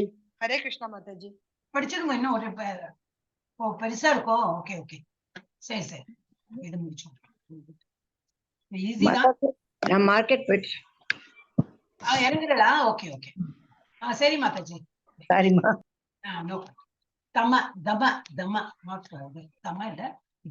தமனது சுய கட்டுப்பாடு என்பதை பொறுத்தவரை இது தர்மத்தின்படி வாழும் அனைவருக்கும் உரியது. தமங்கிறது எல்லாருக்குமே, இது வந்து ஆல் த வர்ணாஸ் எல்லாருக்குமே they have to follow. இருப்பினும் குறிப்பாக கிரகஸ்தர்களுக்கு அது அவங்களுக்காக வைத்தது. ஏன்னா கிரகஸ்தனுக்கு மனைவி இருக்கும் போதிலும் அவன் தனது புலன்கள் காம வாழ்வில் தேவையின்றி உபயோகிக்க கூடாது. இந்த மனைவி இருக்காது, அப்ப வேணா செக்ஸ் வச்சுக்கலாம், அந்த மாதிரி இல்லாம எல்லாம் கண்ட்ரோல் பண்ணிட்டு இருக்கணும். ஏன் இல்லறத்தாருக்கும் காம வாழ்வில் கட்டுப்பாட்டுகள் உள்ளன. குழந்தைகளை பெற்றுக் கொள்வதற்காக மட்டுமே அவர்கள் அதில் ஈடுபட வேண்டும். அது அல்லாமல் பண்ணக்கூடாது. அதான் அந்த காலத்துல நிறைய பெத்துட்டு இருந்தாங்க. ஆனா என்ன குழந்தைகளை நல்ல விதமா தான் வளர்த்தலாம். எல்லாம் பகவானோட தியானத்தோட அந்த மாதிரிலாம். இப்பதான் அதெல்லாம் அண்ட் எக்கனாமிக் இதுவும் இருக்குல்ல, அவ்வளவு வந்து ரெஸ்ட்ரிக்ஷன் இருக்குல்ல. ஏதோ கொஞ்சம் சம்பாதிச்சாலும் எல்லா குழந்தைகளும் வளர்ந்துட்டு இருந்தா. இப்ப அப்படி இல்லையே. எல்லாம் நல்ல எஜுகேஷன் கொடுக்கணும் அந்த மாதிரி ரெஸ்ட்ரிக்ட் ஆயிடுது. அப்ப நமக்கு அந்த நல்ல நல்ல குழந்தைன்னா என்னது, குழந்தை பெத்துண்டாலும் அந்த குழந்தைக்கு ஆன்மீகத்துல வந்து நாட்டம் இருக்கிறாப்போ நம்ம பெத்துக்கணும். சும்மா ஒரு செக்ஸேஷனோ குழந்தை பிறந்து சொல்றதுக்கு நானும் ஒரு அப்பா ஆயிட்டேன், நானும் ஒரு அம்மா ஆயிட்டேன் அந்த மாதிரி இருக்கும். இல்லத்தாருக்கும் காம வாழ்வில் கட்டுப்பாடுகள் உள்ளன. குழந்தைகளை பெற்றுக் கொள்வதற்காக மட்டுமே அவர்கள் அதில் ஈடுபட வேண்டும். அவனுக்கு குழந்தைகள் தேவையில்லை என்றால் அவன் மனைவியுடன் காம வாழ்வை அனுபவிக்க கூடாது. கருத்தடை அப்புறம் அது இல்லாம அப்ப என்னது கருத்தடை அதெல்லாம் பண்றது அதுவும் வேண்டாம், பண்ணவே வேண்டாம் இன்னுமே. சோ கருத்தடை முறைகள் அல்லது இதர கொடூர முறைகளின் மூலம் குழந்தைகளின் பிறப்பை தடுத்து நவீன சமுதாயம் காம வாழ்வினை அனுபவிக்கின்றன. இப்ப அதெல்லாம் இருக்கே, பெற்றுக்கவும் வேண்டாம், ஆனா நாங்க செக்ஸ்ல இன்வால்வ் பண்ணுவோம், அப்படி குழந்தை வந்துருத்தா அதை கலைக்கவும் செய்வாங்க. அதெல்லாம் பாவம், அதெல்லாம் பண்ணக்கூடாது அப்படின்னு. குழந்தைகளின் பிறப்பை தடுத்து நவீன சமுதாயம் காம வாழ்வினை அனுபவிக்கின்றது. அது வந்து ரொம்ப கஷ்டம், பண்ணக்கூடாது. இது தெய்வீக குணம் அல்ல, அசுரத்தனம். யாரேனும் ஆன்மீக வாழ்வில் முன்னேற்றம் பெற விரும்பினால் இல்லறத்தானாக இருந்தாலும் சரி அவன் தனது காம வாழ்வினை கட்டுப்படுத்துதல் அவசியம். அப்ப நாட் ஓன்லி சன்னியாசி, எல்லாருமே ஈவன் கல்யாணம் ஆகாத அந்த கிரகஸ்தன்ல என்னது அந்த ஃபர்ஸ்ட் ஸ்டேஜ் ஸ்டூடெண்ட் லைஃப், அவளுக்கும் அதை கட்டுப்படுத்தும். எல்லாருக்கும் even as a family man also கிரகஸ்தனுக்கும் அதை கட்டுப்படுத்தணும். ஒன்லி இது செக்ஸ் என்ஜாய்மெண்ட்டுக்கு இல்ல, புலன் இது பண்ணி இல்லை, குழந்தை பத்துக்கிறது மாத்திரம் he has to use it. இல்லறத்தனாக இருந்தாலும் சரி அவன் தனது காம வாழ்வினை கட்டுப்படுத்துவது அவசியம். கிருஷ்ணருக்கு தொண்டு செய்வதற்கான நோக்கமின்றி அவன் குழந்தையை பெற்றுக்கொள்ளக் கூடாது. ஒருவனால் கிருஷ்ண உணர்வின் வளரப்போகும் குழந்தைகளை பெற்றுக்கொள்ள முடிந்தால் அவன் நூற்றுக்கணக்கான குழந்தைகளை பெறலாம். ஆனால் இந்த தகுதியின்றி வெறும் புலன் இன்பத்தில் ஈடுபடக்கூடாது. இது படிச்சா இல்லையா? ஓகே. இல்லறத்தவர்களால் செய்யப்படும் மற்றொரு செயல் என்னது யாகம் யஜ்யம்லாம் அவங்களால பண்ண முடியும். ஏன்னா நிறைய செலவாகும். ஏனெனில் யாகம் செய்வதற்கு பெருமளவில் பணம் தேவைப்படுகிறது. வாழ்வின் மற்ற நிலைகளில் இருப்பவர்களான பிரம்மச்சாரிகள் பிரம்மச்சாரி மறந்து விடுச்சு, அவளுக்கு வந்து சம்பாதிக்க முடியும்னா அவள் ஸ்டூடெண்ட் லைஃப், அவகிட்ட பணம் கிடையாது. வானத்துக்கு போயிருக்கணும், அவங்ககிட்டயும் பணம் இருக்காது, சன்னியாசிட்டையும் பணம் இருக்காது. இப்போ இவங்க கிட்ட எல்லாம் பணம் இல்லை, யார்கிட்ட இருக்கும்? கிரகஸ்தன்ட்டு தான் இருக்கும். சோ அவன் தான் இந்த இதெல்லாம் யாகம் எல்லாம் அவனால பண்ண முடியும். அவர்கள் யாசித்து வாழ்பவர்கள் யாரு? இந்த பிரம்மச்சாரி, வானப்பிரஸ்தன், சன்னியாசி, அவர்கள் யாசித்து வாழ்பவர்கள். எனவே பலவிதமான யாகங்களை செய்தல் யாரு? குடும்பத்தார். யாரு? கிரகஸ்தர். கல்யாணம் பண்ணிக்கிறேன்னா இதெல்லாம் வந்து பரப்பேன் இல்லையா? சும்மா நான் கல்யாணம் பண்ணி மனைவி கூட சந்தோஷமா இருக்கிறதுக்கு அது இல்ல. ஃபுல் இந்த யாகம் யஜ்யம் இதெல்லாம் தானம் எல்லாம் இதுவும் வரும் அவனுக்கு, அதெல்லாம் பண்ணதான் வேணும். அவர்கள் என்னது, எனவே பலவிதமான யாகங்களை செய்தல் குடும்பத்தினர்களுக்கானது. அவர்கள் வேத இலக்கியங்களில் விதிக்கப்பட்டிருக்கும் அக்னிஹோத்திர யாகம் போன்றவற்றை டெய்லி பண்ணுவா. அவங்களாம் சில பேர் எல்லாம் பண்றவங்க இருக்காங்க, தினமுமே அக்னிஹோத்திர யாகம் பண்ணுவாங்க, பகவானுக்கு வந்து அர்ப்பணம் பண்றாங்க. அந்த மாதிரி நம்ம வேற வாயால சொல்றோம் இல்லையா, அவங்க இது யாகம் பண்ணி அதுல எவ்வளவு நெய் வேணும், எவ்வளவு என்னெல்லாம் போடுவாங்க, அதெல்லாம் அவனாலதான் முடியும். ஆனால் தற்சமயத்தில் இத்தகைய யாகங்கள் நடத்த பெருமளவில் செலவு செய்ய வேண்டியிருப்பதால் எந்த இல்லத்தரத்தானும் இவற்றை செய்வது சாத்தியமல்ல. பண்றவங்க பண்றாங்க, வீட்டு அளவுல கொஞ்சம் உப்பு கம்மியா வச்சு பண்ணுவாங்க. ஏன்னா எனக்கு தெரிஞ்ச ஒரு ஃபேமிலி பண்ணிட்டு இருக்காங்க, அதனால நான் வந்து பண்றாங்க சொன்ன, ரொம்ப பண்றவாளும் இருக்காங்க. இந்த யுகத்திற்காக பரிந்துரைக்கப்பட்ட மிகச்சிறந்த யாகம் என்னது? அப்ப சிம்பிளஸ்ட் என்னது? சங்கீர்த்தனை யாகம் அப்படின்னா இந்த ராமஜபம் தான். சங்கீர்த்தனம்னா பாடணும், எனக்கு பாட்டெல்லாம் வராது, அது இல்ல. இது ஜப்பா, அதுதான் இப்போ பண்ணது. ஹரே கிருஷ்ணா கிருஷ்ணா கிருஷ்ணா ஹரே ஹரே, ஹரே ராம ராம ராம ஹரே ஹரே எனும் இந்த சங்கீர்த்தன யாகம் மிக சிறந்த யாகமும் செலவுகளற்ற யாகமும் ஆகும். அது ஈக்குவல் டு ஒரு யாகம் பண்ற அந்த பெனிஃபிட் நமக்கு கிடைக்கும். அந்த கலியுகத்துல அதுதான் சொல்லியிருக்கா. இதை யார் வேண்டுமானாலும் ஏற்று பலன் பெறலாம். எனவே தானம், புலனடக்கம், யாகம் செய்தல் ஆகிய 3 விஷயங்களும் இல்லத்தரத்தவர்களுக்கானவை. எஸ், அடுத்து யார் மாதாஜி? கமலாவாணி மாதாஜி. ஆமா, கமலாவாணி மாதாஜி இருக்கேளா? இருக்க மாதாஜி. மாதாஜி அடுத்ததுல இருந்து படிக்கலாம் மாதாஜி. அடுத்து சுவாத்தியாய வேத கல்வி. இது பிரம்மச்சாரிகளுக்கானது, மாணவ வாழ்வினருக்கானது. பிரம்மச்சாரிகள் பெண்களுடன் எந்தவித தொடர்பும் கொள்ளக்கூடாது. அவர்கள் காமமற்ற வாழ்வு வாழ்ந்து ஆன்மீக ஞானத்தை வளர்ப்பதற்காக வேத இலக்கியங்களை கற்பதில் தங்களது மனத்தை ஈடுபடுத்த வேண்டும். இப்படி சுவாத்தியாய எனப்படும். தபஸ் தவம் ஓய்வு பெற்ற வாழ்வினருக்கு வானப்பிரஸ்தர்களுக்கு என்ன மாதாஜி உரியதாகும். ஒருவன் தனது வாழ்நாள் முழுவதும் இல்லறத்திலேயே இருக்கக்கூடாது. பிரம்மச்சரியம், கிரகஸ்தம், வானப்பிரஸ்தம், சந்நியாசம் என்ற வாழ்வில் 4 பிரிவுகள் உள்ளன என்பதை எப்பொழுதும் நினைவில் கொள்ள வேண்டும். எனவே கிரகஸ்த வாழ்வில் வாழ்வதற்கு பின்னர் ஒருவன் ஓய்வு பெற வேண்டும். ஒருவன் 100 வருடங்கள் வாழ்வதாக இருந்தால் 25 வருடங்கள் மாணவ வாழ்விலும், 25 வருடங்களை குடும்ப வாழ்விலும், 25 வருடங்களை ஓய்வு பெற்ற வாழ்விலும், மீதமுள்ள 25 வருடங்களை துறவு வாழ்விலும் கழிக்க வேண்டும். இவையே வேத தர்மத்தின் ஒழுங்கு நெறிகளாகும். குடும்ப வாழ்விலிருந்து ஓய்வு பெற்ற மனிதன் உடல், மனம் மற்றும் நாக்கின் தவங்களை புரிய வேண்டும். இதுவே தபசிய வர்ணாசிரம தர்மத்தின் சமூகம் முழுவதும் தவம் புரிவதற்கானது. தவம் தபசிய இல்லாவிடில் எந்த மனிதனும் முக்தி அடைய முடியாது. வாழ்வில் தவத்திற்கான எந்த அவசியமும் இல்லை. ஒருவன் கற்பனை செய்து கொண்டே சென்றால் எல்லாம் நன்றாகிவிடும் என்னும் கொள்கை வேத இலக்கியத்திலோ பகவத்கீதையிலோ பரிந்துரைக்கப்படவில்லை. பெருமளவில் சீடர்களை சேர்க்க முயற்சி செய்யும் போலி ஆன்மீகவாதிகள் இத்தகைய கொள்கைகளை உற்பத்தி செய்கின்றனர். சட்டத்திட்டங்களும் நெறிமுறைகளும் இருந்தால் மக்கள் கவரப்பட மாட்டார்கள். எனவே படம் காட்டுவதற்காக மதத்தின் பெயரில் சீடர்களை பெற விரும்பும் நபர்கள் தங்களது சீடர்களின் வாழ்க்கையிலும் சரி, தங்களது வாழ்க்கையிலும் சரி எத்தகு சட்டத்திட்டங்களையும் விதிப்பதில்லை. ஆனால் அத்தகு முறைகள் வேதங்களில் அனுமதிக்கப்படவில்லை. எளிமை என்னும் பிராமண குணத்தை பொறுத்தவரை இது ஒரு குறிப்பிட்ட ஆசிரமத்தை சேர்ந்தவர்களுக்காக அன்றி பிரம்மச்சரிய, கிரகஸ்த, வானப்பிரஸ்த, சந்நியாச ஆசிரமங்களில் வாழும் அனைவருக்கும் உரித்தானதாகும். ஒருவன் மிகவும் எளிமையாயும் ஒளிவு மறைவு இன்றி வாழவும் வேண்டும். அகிம்சை என்றால் எந்த ஓர் உயிர்வாளின் வாழ்க்கை பரிணாமத்தையும் தடுக்காமல் இருப்பதாகும்.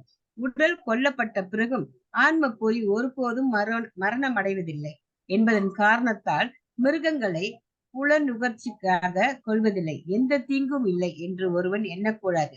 போதுமான அளவு தானியங்கள், பழங்கள், பால் ஆகியவை இருக்கும் போதிலும் மிருகங்களை உண்பதில் மக்கள் மயங்கி உள்ளனர். மிருகங்களை கொல்வதற்கு எந்த அவசியமும் இல்லை. இந்த விதி அனைவருக்கும் பொருந்தக்கூடியது. வேறு வழியே இல்லை என்ற பட்சத்தில் மிருகத்தை கொல்லலாம். இருப்பினும் அது யாகத்தில் சமர்ப்பிக்கப்பட வேண்டும். எப்படியானாலும் தேவையான அளவு உணவு மனித சமுதாயத்தில் இருக்கும் போது ஆன்மீக உணர்வில் முன்னேற்றம் அடைய விரும்பும் நபர்கள் நிச்சயமாக மிருகங்களுக்கு தீங்கிழைக்க கூடாது. உண்மையான அகிம்சை என்றால் யாருக்கும் தமது வாழ்வின் முன்னேற்றத்தில் தொல்லை கொடுக்காமல் இருப்பது என்று பொருள். மிருகங்கள் ஒரு வகையான மிருக இனத்திலிருந்து மற்றொன்றிற்கு மாறுவதால் அவை தமது வாழ்வின் பரிணாம வளர்ச்சியில் முன்னேறி கொண்டுள்ளன. ஒரு குறிப்பிட்ட மிருகம் கொல்லப்படும் போது அதன் முன்னேற்றம் தடுக்கப்படுகிறது. ஒரு குறிப்பிட்ட உடலுள்ள மிருகம் இத்தனை நாள்கள் அல்லது இத்தனை வருடங்கள் அவ்வுடலில் தங்கியிருக்க வேண்டுமெனில் நேரம் வருவதற்கு முன் கொல்லப்பட்டால் அந்த மிருகம் மற்றொரு இனத்திற்கு மாற்றம் பெறுவதற்கு பதிலாக தன்னுடைய எஞ்சிய நாள்களை பூர்த்தி செய்வதற்காக அதே இனத்திற்கு மீண்டும் திரும்பி வர வேண்டும். எனவே வெறும் வயிற்றை திருப்தி கொள்வதற்காக அவற்றின் முன்னேற்றம் தடுக்கப்படக்கூடாது. இதுவே அகிம்சை என்று அழைக்கப்படுகிறது. சத்தியம். ஹரே கிருஷ்ண மாதாஜி. ஹரே கிருஷ்ண மாதாஜி. ஹரே கிருஷ்ண. இங்க இருந்தோம். அடுத்து சுவாத்தியாயம். சுவாத்தியாயம் என்னது? வேத கல்வி. அத்தியாயம். சுவாத்தியாயம் நம்ம இது என்னது? நம்ம நாலேஜை வளர்த்துக்கிறது.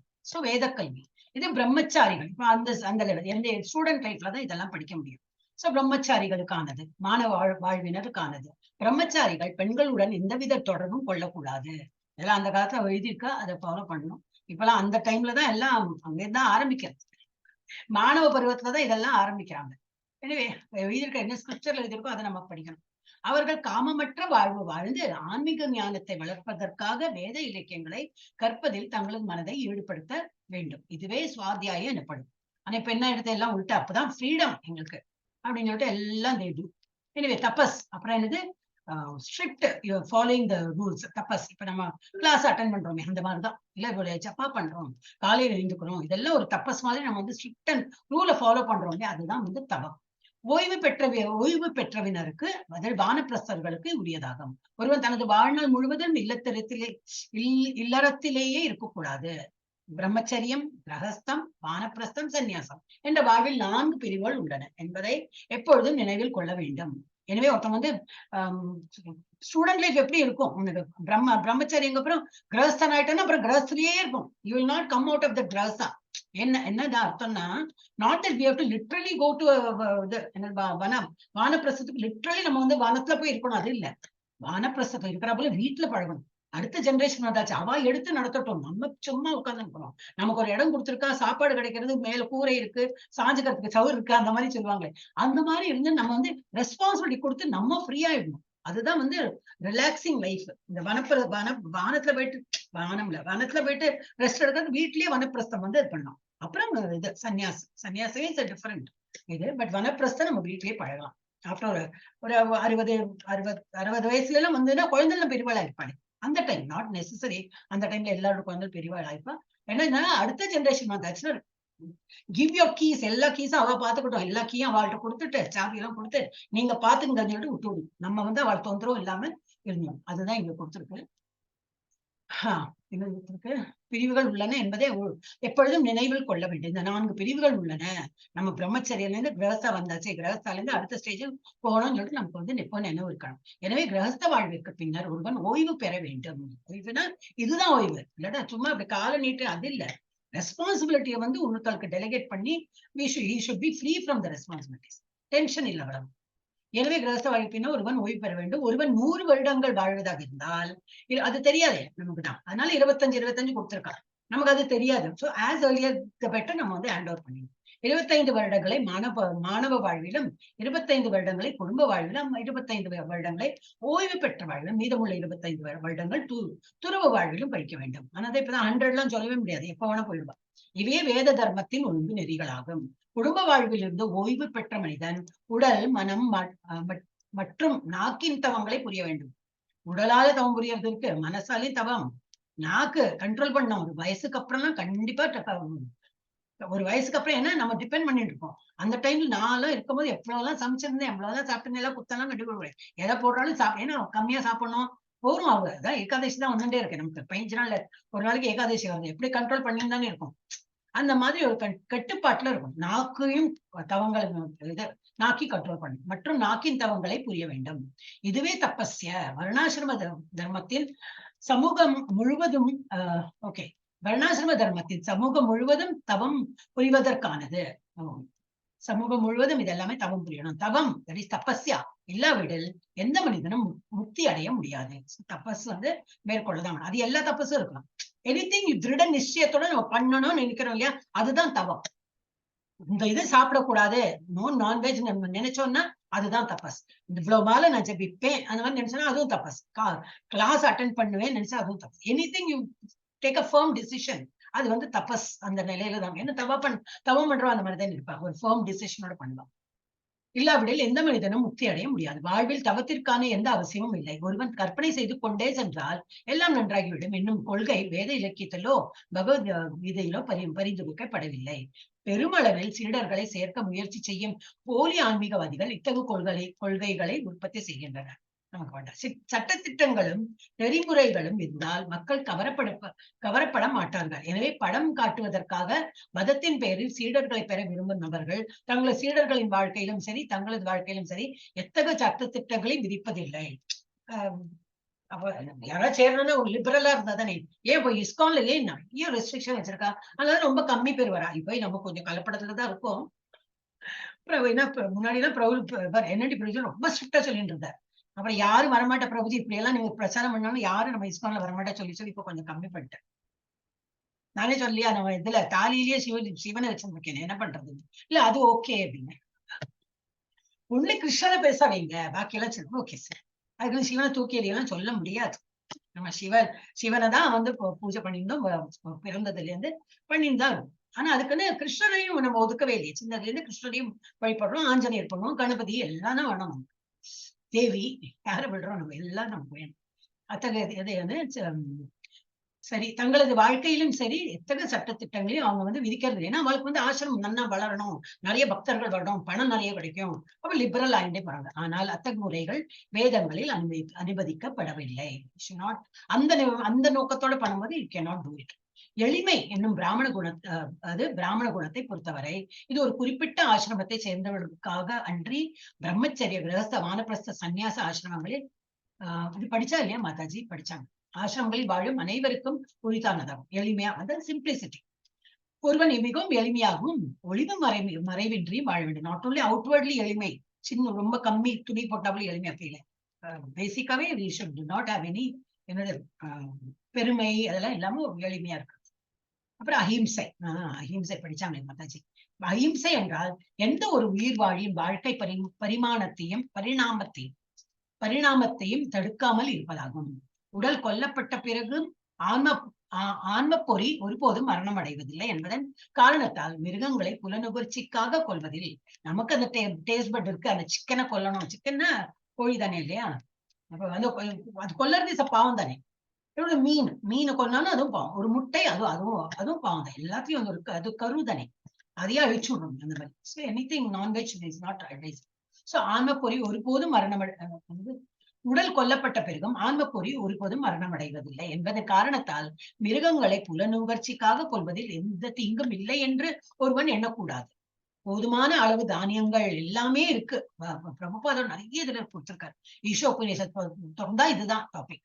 நெக்ஸ்ட் டாபிக் அடுத்தது நீங்க இந்த பகவத்கீதை முடிஞ்சா அதுல தான் படிக்க போறோம். இதே டாபிக் அதுலதான் கண்டினியூ ஆகுது. ஏன்னா அது ரூபா கோஸ்வாமி எழுதினது எல்லாம் இருக்கு. அதுலயும் இதே டாபிக் தான். சோ நமக்கு மனிதர்களுக்கு சாப்பிடறதுக்குள்ள எல்லாமே இருக்கு. அப்போ நம்ம ஏன் அந்த மிருகம் சாப்பிடுற அந்த உணவை ஏன் நம்ம போய் சாப்பிடுறோம்? அவளுக்கு ஒரு காம்படிஷனா போயிட்டு அங்க போய் நம்ம மிருகங்களுக்கு வேற வழி இல்ல. அரிசி இப்ப கோதுமை வாங்கலாம் சமைக்க முடியாது. இப்ப நமக்கு என்ன கொடுத்துருக்கோம் அதை வந்து அதை சாப்பிட்டு போறோம். அந்த மாதிரி சாப்பிட்டு நாக்க கண்ட்ரோல் பண்ணா போறோம். போதுமான அளவு தானியங்கள், பழங்கள், பால் ஆகியவற்றை இருக்கும் போதிலும் மிருகங்களே உண்பதில் மக்கள் மயங்கி உள்ளனர். மிருகங்களை கொல்வதற்கு எந்த அவசியமும் இல்லை. இந்த விதி அனைவருக்கும் பொருந்தக்கூடியது. வேறு வழியே இல்லை என்ற பட்சத்தில் மிருகத்தை கொல்லலாம். வேறு வழி இல்லாம எப்படி? I don't think.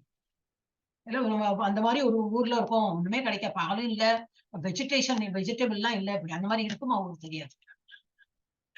இந்த விதி அனைவருக்கும் பொருத்தக்கூடியது. வேறு வழி இல்லை என்ற பட்சத்தில் மிருகத்தை கொல்லலாம். இருப்பினும் அது யாகத்தில் சமர்ப்பிக்கப்பட வேண்டும். அதான் ஆக்சுவலி அதுதான் பண்ணிட்டு இருந்தா அந்த காலத்துல எல்லாம். என்னன்னாக்கா எல்லாம் நரபலி என்னோ பலி அப்படின்பா. அந்த பலி கொடுத்ததான் அவங்க வந்து பிரசாதமா எடுத்து சாப்பிட்டு இருக்காங்க. அப்புறம் என்ன எடுத்து நாக்கு டேஸ்ட்க்கு வேண்டி அவளே எல்லாம் குக் பண்ணிட்டு அந்த மாதிரி பகவான் படைக்கிறோமோ இல்லையோ, இந்த ஆட்டம் எல்லாம் கட் பண்றாங்களே ஒரு இது பிரிவெல்லாம், அதெல்லாம் அவன் டேஸ்ட் பட்டுக்கு தான் அவங்க வந்து சாப்பிடுறாங்க. பட் முன்னாடி அது அப்படி கொடுக்கல. பகவானுக்கு அர்ப்பணம் பண்ணணும். அந்த என்னது இந்த உயிரை வந்து பகவானுக்கு பலி கொடுத்துட்டு அதை வந்து சாப்பிடணும். எனிவே எப்படியானாலும் தேவையான அளவு உணவு மனித சமுதாயத்தில் இருக்கும்போது ஆன்மீக உணர்வில் முன்னேற்றம் அடைய விரும்பும் நபர்கள் நிச்சயமாக மிருகங்களுக்கு தீங்கிழைக்க கூடாது. உண்மையான அஹிம்சை என்றால் யாருக்கும் தத்தமது வாழ்வின் முன்னேற்றத்தில் தொல்லை கொடுக்காமல் இருப்பது. ஒரு விஷயம் இருக்குன்னா அவன் பாட்டுக்கு அதோட வாழ்க்கை முடிஞ்சு அதை இறந்து போட்டுமே, நம்ம அதை எடுத்து வந்து பொண்ணுதான் அதோட லைஃபை நம்ம ஸ்டாப் பண்ணிடுறோம். போரு, நீ வாழ்ந்தது போருன்னு நம்ம டிசைட் பண்றோம். அப்படி ஆயிருக்கு. அதெல்லாம் வேண்டும். மிருகங்களை தீங்கழிக்க கூடாது. உண்மையில் அகிம்சை என்றால் யாருக்கும் தமது வாழ்வின் முன்னேற்றத்தில் தொல்லை கொடுக்காமல் இருப்பது என்று பொருள். மிருகங்கள் ஒரு வகையான மிருக இனத்திலிருந்து மற்றொன்றிற்கு மாறுவதால் மிருகங்கள் ஒரு வகையான மிருகங்கள் அவளுக்கு எல்லாம் என்னன்னா பாவம் புண்ணியம் எல்லாம் கிடையாது. ஒரு மிருகமா இருக்கா, அடுத்தது அவளுக்கு வேற ஒரு ஸ்டேஜ் வரும், கொஞ்சம் அப்லிப்டட், அது ஒரு மிருகமோ ஏதோ. அப்புறம் அடுத்தது வேற ஒரு ஸ்டெப், அந்த மாதிரி அவ போயிட்டே இருப்பா. சோ மிருகங்கள் ஒரு வகையான மிருக இனத்திலிருந்து மற்றொன்று மாறுவதால் அவை தமது வாழ்வின் பரிணாம வளர்ச்சியில் முன்னேறி கொண்டுள்ளன. அவ அப்படி நம்மளாம் அப்படிதான் அதெல்லாம் பண்ணிதான் ஹியூமன் பீயிங்கா வந்திருக்கும். ஒரு குறிப்பிட்ட மிருகம் கொல்லப்படும் போது என்ன ஆயிடுறது? அதன் முன்னேற்றம் தடுக்கப்படுகிறது. ஒரு குறிப்பிட்ட உடலில் உள்ள மிருகம் இத்தனை நாட்கள் அல்லது இத்தனை வருடங்கள் அவ்வுடலில் தங்கி இருக்க வேண்டும் எனில் நேரம் வருவதற்கு முன் யாராவது அதை கொண்டுட்டாங்கன்னா, கொல்லப்பட்டால் அந்த மிருகம் மற்றொரு இனத்திற்கு மாற்றம் பெறுவதற்கு பதிலாக ஹையர் அனிமல் போறதுக்கு பதிலாக திரும்பி தன்னுடைய எஞ்சிய நாட்களை பூர்த்தி செய்வதற்காக அதே இனத்திற்கு மீண்டும் திரும்பி வர வேண்டும். அது நம்ம தான் ஹெல்ப் பண்ணணும். கொண்டு வேற இதுல கொடுத்துருக்கு, நம்ம எந்த மாதிரி அனிமல் எல்லாம் கொண்டு சாப்பிடுறோமோ அந்த அனிமலாவே நம்ம போயிடுவோம். அந்த மாதிரி கொடுத்துருந்தது எங்கேயோ நான் படிச்சேன். இப்ப நம்ம கிளாஸ்ல தான் படிச்சேன்னு நினைக்கிறேன். என்னெல்லாமோ இங்கெல்லாமோ படிக்கும்போது. எனவே வெறும் வயிற்றை திருப்தி செய்வதற்காக அவற்றின் முன்னேற்றம் தடுக்கப்படக்கூடாது. இதுவே அஹிம்சை எனப்படுகிறது. அடுத்து சத்தியம். யாரு மாதாஜி? நெக்ஸ்ட் ராஜேஸ்வரி மாதாஜி படிங்க. ஹரே கிருஷ்ணா. ராஜேஸ்வரி மாதாஜி இருக்கீங்களா? ஹரே கிருஷ்ணா. படிங்க. எவ்வளவு இருக்கு சத்தியம்? வரவே இல்லையே. இருக்கு, ஒரு நிமிஷம். படிங்க. சத்தியம்ல இருந்து படிங்க. வருது வருது. வந்துட்டு படிங்க. தெரியறதா? வரல மாதாஜி. சத்தியம் என்ன தெரியறது உங்களுக்கு? இதுல ஸ்கிரீன்ல அந்த இது மட்டும் தான் தெரியறது. ஸ்டார்டிங் வரல. ஸ்டார்டிங் வரல. ஸ்டார்டிங்னா என்ன சொல்ற? இதா ஃபர்ஸ்ட் இந்த ஸ்லோகம் வரல மாதாஜி. ஸ்லோகம் இல்ல மாதாஜி, இது இப்ப ஸ்லோகம் படிக்கிறோம். இது கண்டினியூ பண்ணிருக்கோம். இதே சரி, ஓகே. சத்தியம் சுய நோக்கத்திற்காக ஒருவன் உண்மையை தெரிவிக்க கூடாது. எனவே இச்சொல்லின் பொருள் வேத இலக்கங்களில் சில கடினமான உரைகள் இருக்கின்றன. ஆனால் இவற்றின் பொருளையும் நோக்கத்தையும் அங்கீகரிக்கப்பட்ட ஆன்மீக குருவிடமிருந்து கற்றுக்கொள்ள வேண்டும். இதுவே வேதங்களை புரிந்து கொள்வதற்கான முறை. ஸ்ருதி என்றால் அதிகாரம் பெற்ற நபரிடமிருந்து கேட்டறியப்படுவது என்று பொருள். தனது சுயநோக்கத்திற்காக ஏதேனும் ஒரு அர்த்தத்தில் விளக்கம் கொடுக்க கூடாது. பகவத்கீதையின் மூல பதங்களுக்கு தவறான அர்த்தம் கற்பிக்கும் கத்துரையாளர்கள் பலர் உள்ளனர். சொல்லின் உண்மையான பொருள் விளக்கப்பட வேண்டும். அது அங்கீகரிக்கப்பட்ட ஆன்மீக குருவிடமிருந்து கற்றுக்கொண்டதாக இருக்க வேண்டும். குரோத என்றால் கோபத்தை கட்டுப்படுத்துதல் என்று பொருள். கிளர்ச்சிகளுக்கு மத்தியிலும் ஒருவன் பொறுமையுடன் இருக்க வேண்டும். ஏனெனில் ஒருமுறை கோபப்பட்டாலும் அவனது உடல் முழுவதும் களங்கமடைகிறது. கோபம் என்பது ரஜோகுணம் மற்றும் காமத்தின் படைப்பாகும். எனவே தெய்வீகத்தில் நிலை பெற்றவன் கோபத்திலிருந்து தன்னை பாதுகாக்க வேண்டும். அபைஷினம் என்றால் அவசியமின்றி பிறரிடம் குற்றம் காணவோ அவர்களை திருத்தவோ கூடாது என்று பொருள். திருடனை திருடன் என்று கூறுவது குற்றம் என்பதல்ல, உண்மையே. ஆனால் நேர்மையான மனிதன் திருடன் என்று கூறுவது ஆன்மீக வழியில் முன்னேறி கொண்டிருப்பவனுக்கு மிகவும் ஆபத்தானதாகும். கிரி என்றால் ஒரு மிகுந்த நாணத்துடன் இருக்க வேண்டும் என்று மோசமான செயல்களை செய்யக்கூடாது என்னும் பொருள். அசாபலம் மன உறுதி என்றால் ஒருவன் தனது முயற்சியில் கிளர்ச்சி அடையவோ விரக்தி அடையவோ கூடாது என்று பொருள். சில முயற்சிகளில் தோல்வி இருக்கலாம், ஆனால் அவன் வருத்தப்படக்கூடாது. பொறுமையுடன் உறுதியுடன் முன்னேற்றம் காணப்பட வேண்டும். இங்குள்ள தேஜஸ் என்னும் சொல் சத்திரியர்களுக்குள்ளன. அவர்கள் எப்போதும் மிகவும் பலசாலிகளாகவும் பலவீனர்களாகவும் பாதுகாப்பு கொடுக்கக்கூடியவர்களாகவும் இருக்க வேண்டும்.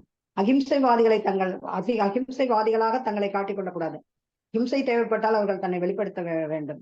இருப்பினும் தனது எதிரிகளை கட்டுப்படுத்தும் திறன் வாய்ந்தவன் குறிப்பிட்ட சூழ்நிலைகளும் கீழ் மன்னிப்பு வழங்கலாம். சிறிய குற்றங்களை அவன் மன்னிக்கலாம். ஔஷதம் என்றால் தூய்மை என்று பொருள். மனதிலும் உடலிலும் மட்டுமின்றி தனது ஔஷதம் என்றால் தூய்மை என்று பொருள். மனதிலும் உடலிலும் மட்டுமின்றி தெய்வீக மற்றும் அசுர இயல்புகள். தனது நடத்தைகளில் ஒருவன் தூய்மையாக இருக்க வேண்டும். இது முக்கியமான வியாபாரிகளுக்குள்ளானது. அவர்கள் கருப்பு சந்தையில் ஈடுபடக்கூடாது. நாதி மானிதா மரியாதையா எதிர்பார்க்காமல் இருத்தல்.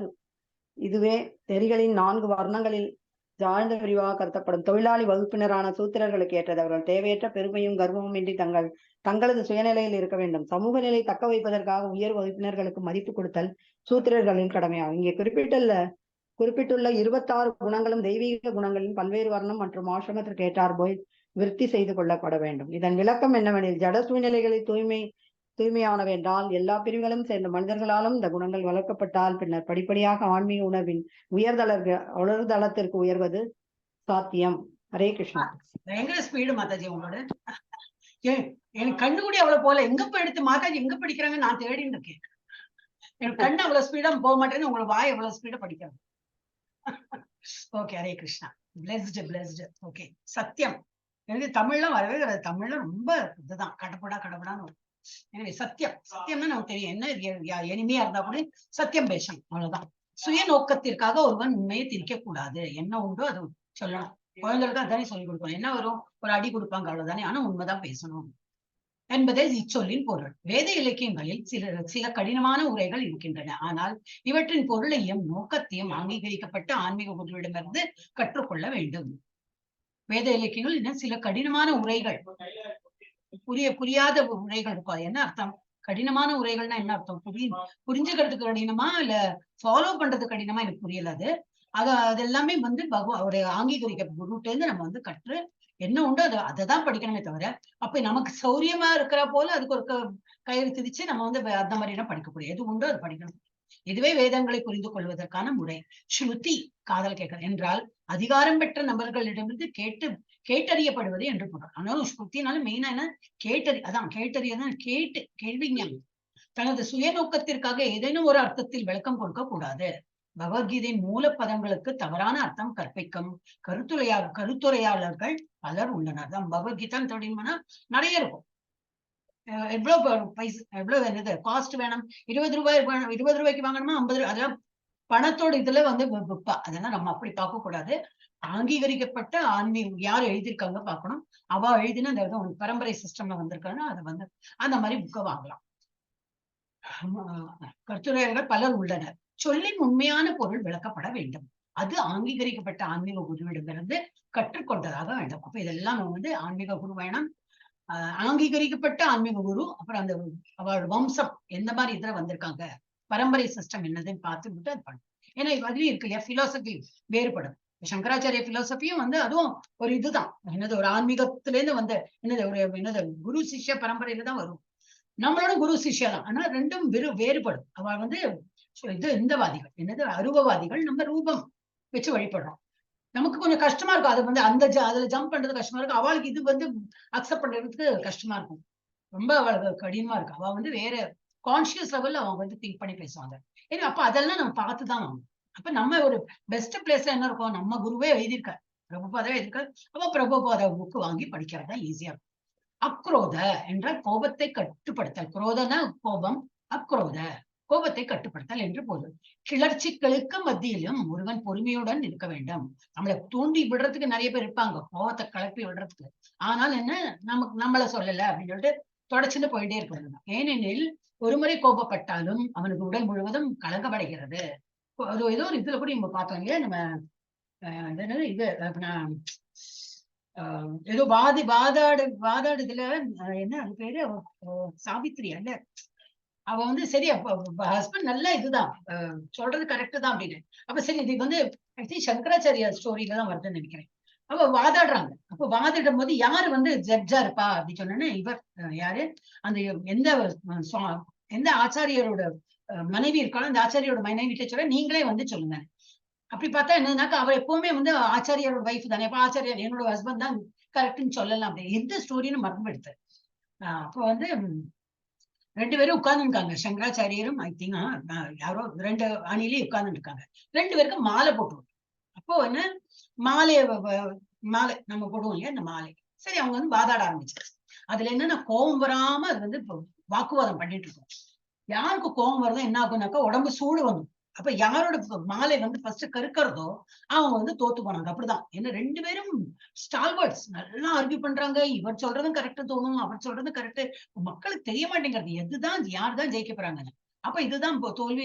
இது என்ன போட்டியில என்ன சொல்லியிருக்காங்கன்னா, எவனுடைய மாலை வந்து முதல்ல வந்து காஞ்சி போறதோ உலர்ந்து போறதோ, அவங்க வந்து கரிஞ்சு போறதோ அவங்க தோத்துட்டாங்க அப்படின்னு. சோ இந்த கிளர்ச்சி இல்லாம இவர் வந்து சங்கராச்சாரிய வாதாடுறாங்க. இன்னொருத்தர் வந்து ஆவேசம் வந்து அவ்வளவு கோவப்பட்டு அது எப்படி இது எப்படி அப்படி இப்படி பண்ற. பார்த்தா இவரோட ஹஸ்பண்டே வந்து அந்த மாதிரி ஆக்ரோஷத்தை பண்ணும்போது என்ன, அவரோட மாலை வாடி போயிடுறது. சோ அவர் தோத்துட்டார் அப்படின்னு. எனக்கு இந்த இது அது என்ன ஸ்டோரிலாம் தெரியாது, எங்கேதோ படிச்சு ஏதோ நினைவு அது ஏதோ ஸ்டோரி இருக்கு. என்னென்ன ஒரு முறை கோபப்படுறதுல கோபப்பட்டா என்னன்னா உடம்பு உஷ்ணம் ஜாஸ்தியாகும். உடம்பு உஷ்ணம் ஜாஸ்தியாகும் போது மாலையெல்லாம் போட்டுனா அதெல்லாம் கறக்க ஆரம்பிச்சு. அது என்ன உண்டு. ஒரு முறை கோபப்பட்டாலும் அவனது உடல் முழுவதும் களங்கம் அடைகிறது. அதான் நம்ம அந்த இது படிச்சோம் இல்லையா, ஸ்லோகாலையும் இருக்கே. கோபப்படும் போது என்னது, புத்தி நாசோ, அறிவு வெளிக்கிறது, மயங்குகிறது. அதுதான் இந்த ஸ்லோகம் வருகிறது. ஸ்லோகம் என்ன ஸ்டார்டிங், புத்தி நாசா பிரணஷ்யதி அப்படி வரும். புத்தி நாசமாயிடும் அப்படின்னு. சோ அது எல்லாம் ஒரு ஒன்னா கோர்வையா நமக்கு வந்து அது கோபம் இல்ல ஸ்டார்டிங், ஃபர்ஸ்ட் ஆசை. அந்த ஆசையிலேருந்து எல்லாம் ஆரம்பிக்கும். அது படைக்கலையா அப்போ ஒரு விரக்தி வரும், அதனால ஒரு கோபம் வரும். இது என்னது மயக்க நிலையில அவன் என்னவோ பேசுவோம், கோபம் வரும். அது மாதிரி கடைசியில என்னது எல்லாமே திரும்பி பிறப்பான் அப்படின்னு அது எந்த. சோ கோபம் என்பது ரஜோகுணம் மற்றும் காமத்தின் படைப்பாகும். எனவே தெய்வீகத்தில் நிலை பெற்றவன் கோபத்திலிருந்து தன்னை பாதுகாக்க வேண்டும். கோபம் படக்கூடாது. அபைஷுனம் அப்படின்னா என்னது? அவசியமின்றி பிறரிடம் குற்றம் காணவோ அவர்களை திருத்தவோ கூடாது. திருத்தணும்னா நம்மளதான் நம்ம திருத்தணும். இதெல்லாம் படிக்கிறோமே, இவ்வளவு எல்லாம். ஏன்னா நிறைய பேர் இந்த question answer session I like to listen that. அதுல என்னெல்லாமோ சொல்லுவா. அப்ப எனக்கே தோணும், நீங்களே நேத்துக்கு தான் வந்திருக்கீங்க. நீங்களே என்ன யார் கொஸ்டின் கேட்கல? இப்ப நம்ம எல்லாருமே அந்த தான். How can you expect your husband, your children எல்லாரும் அந்த லைன்ல வரணும்னு? அப்படிதான் இருப்பா. அவனே வருது இல்ல மாதாஜி, நாங்கதான் பண்றோம் அப்படி இப்படின்பா. அண்ட் முன்னாடில நான் ஆன்சர் பண்ணிட்டு இருந்தேன் அந்த சாட்ல. இப்பதான் நான் அதுல இல்லையே. அப்போ பிரபுஜி இருக்கட்டும், அது டைம் வரும், அப்ப அவங்களும் இருந்து சேஞ்ச் ஆவாங்க அப்படின்னு. ஆனா சொல்லுவார், இது மாதிரி சொல்லுவார், நீங்க நல்லா ஹாப்பியா இருக்கிற போல.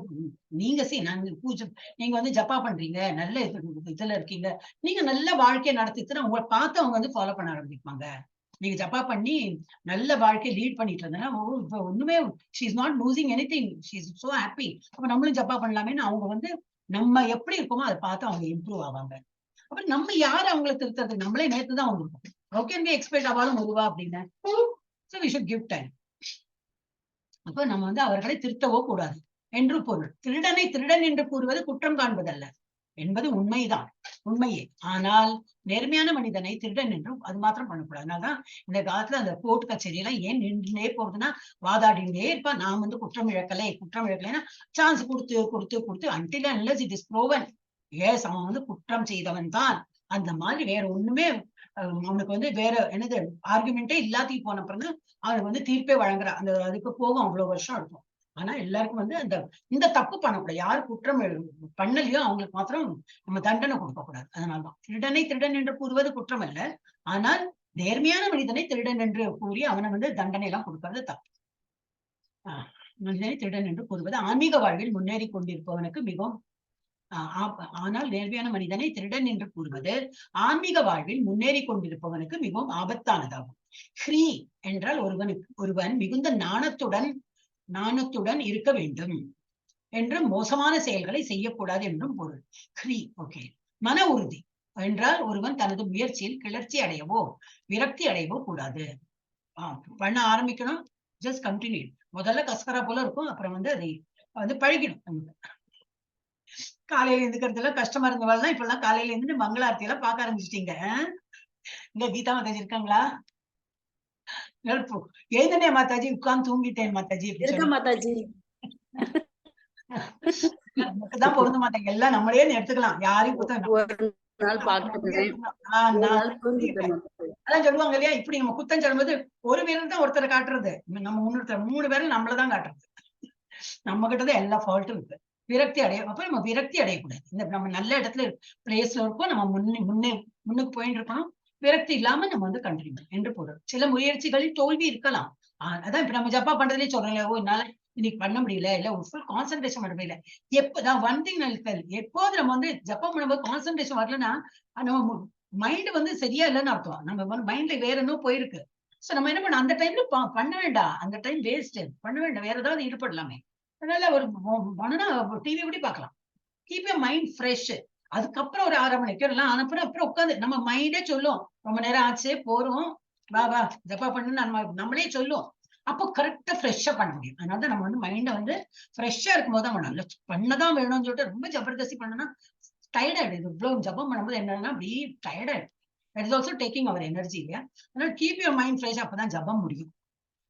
ஆனால் அதற்காக அவன் வருத்தப்படக்கூடாது. முயற்சிகள்ல தோல்வி இருந்தாலும் அவன் வந்து வருத்தப்படக்கூடாது. ஓகே, ஒரு நாளைக்கு நம்ம வந்து ஜெயிச்சு காட்டுறோம். பொறுமையுடனும் உறுதியுடனும் முன்னேற்றம் காண வேண்டும். இங்குள்ள தேஜஸ் என்னும் சொல் க்ஷத்திரியர்களுக்கானதாகும். அவர்கள் எப்போது மிகவும் பலசாலிகளாகவும் பலவீனவர்களுக்கு பாதுகாப்பு கொடுக்க கூடியவர்களாக இருக்க வேண்டும். அதே அந்த ஒரு தைரியம் வந்து எல்லாருக்கும் வராது.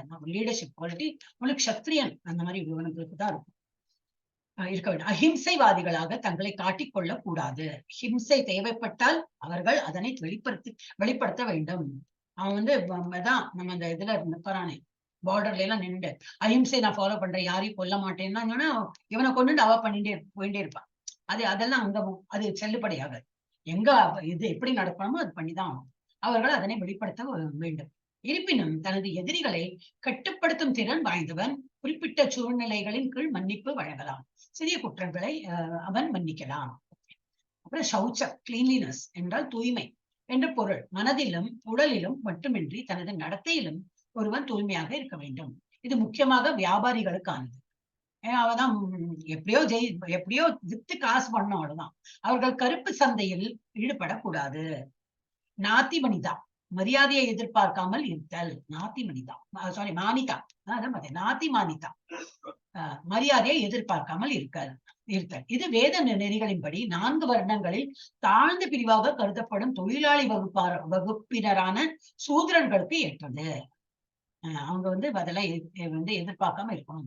அவர்கள் தேவையற்ற பெருமையும் கர்வமும் இன்றி தங்களது சுயநிலையில் இருக்க வேண்டும். சமூக நிலையை தக்க வைப்பதற்காக உயர் வகுப்பினர்கள்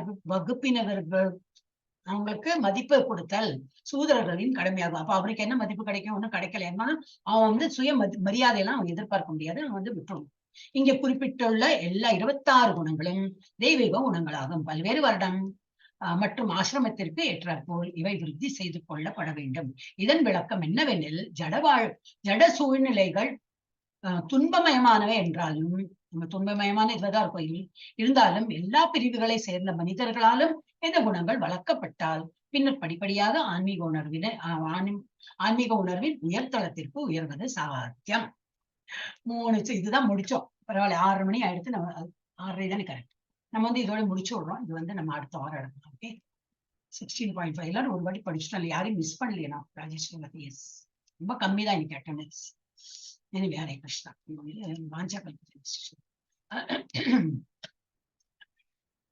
ஹரே கிருஷ்ணா. எங்க இருக்கா நம்ம குழந்தை ஐஸ்வர்யா மாதாஜி?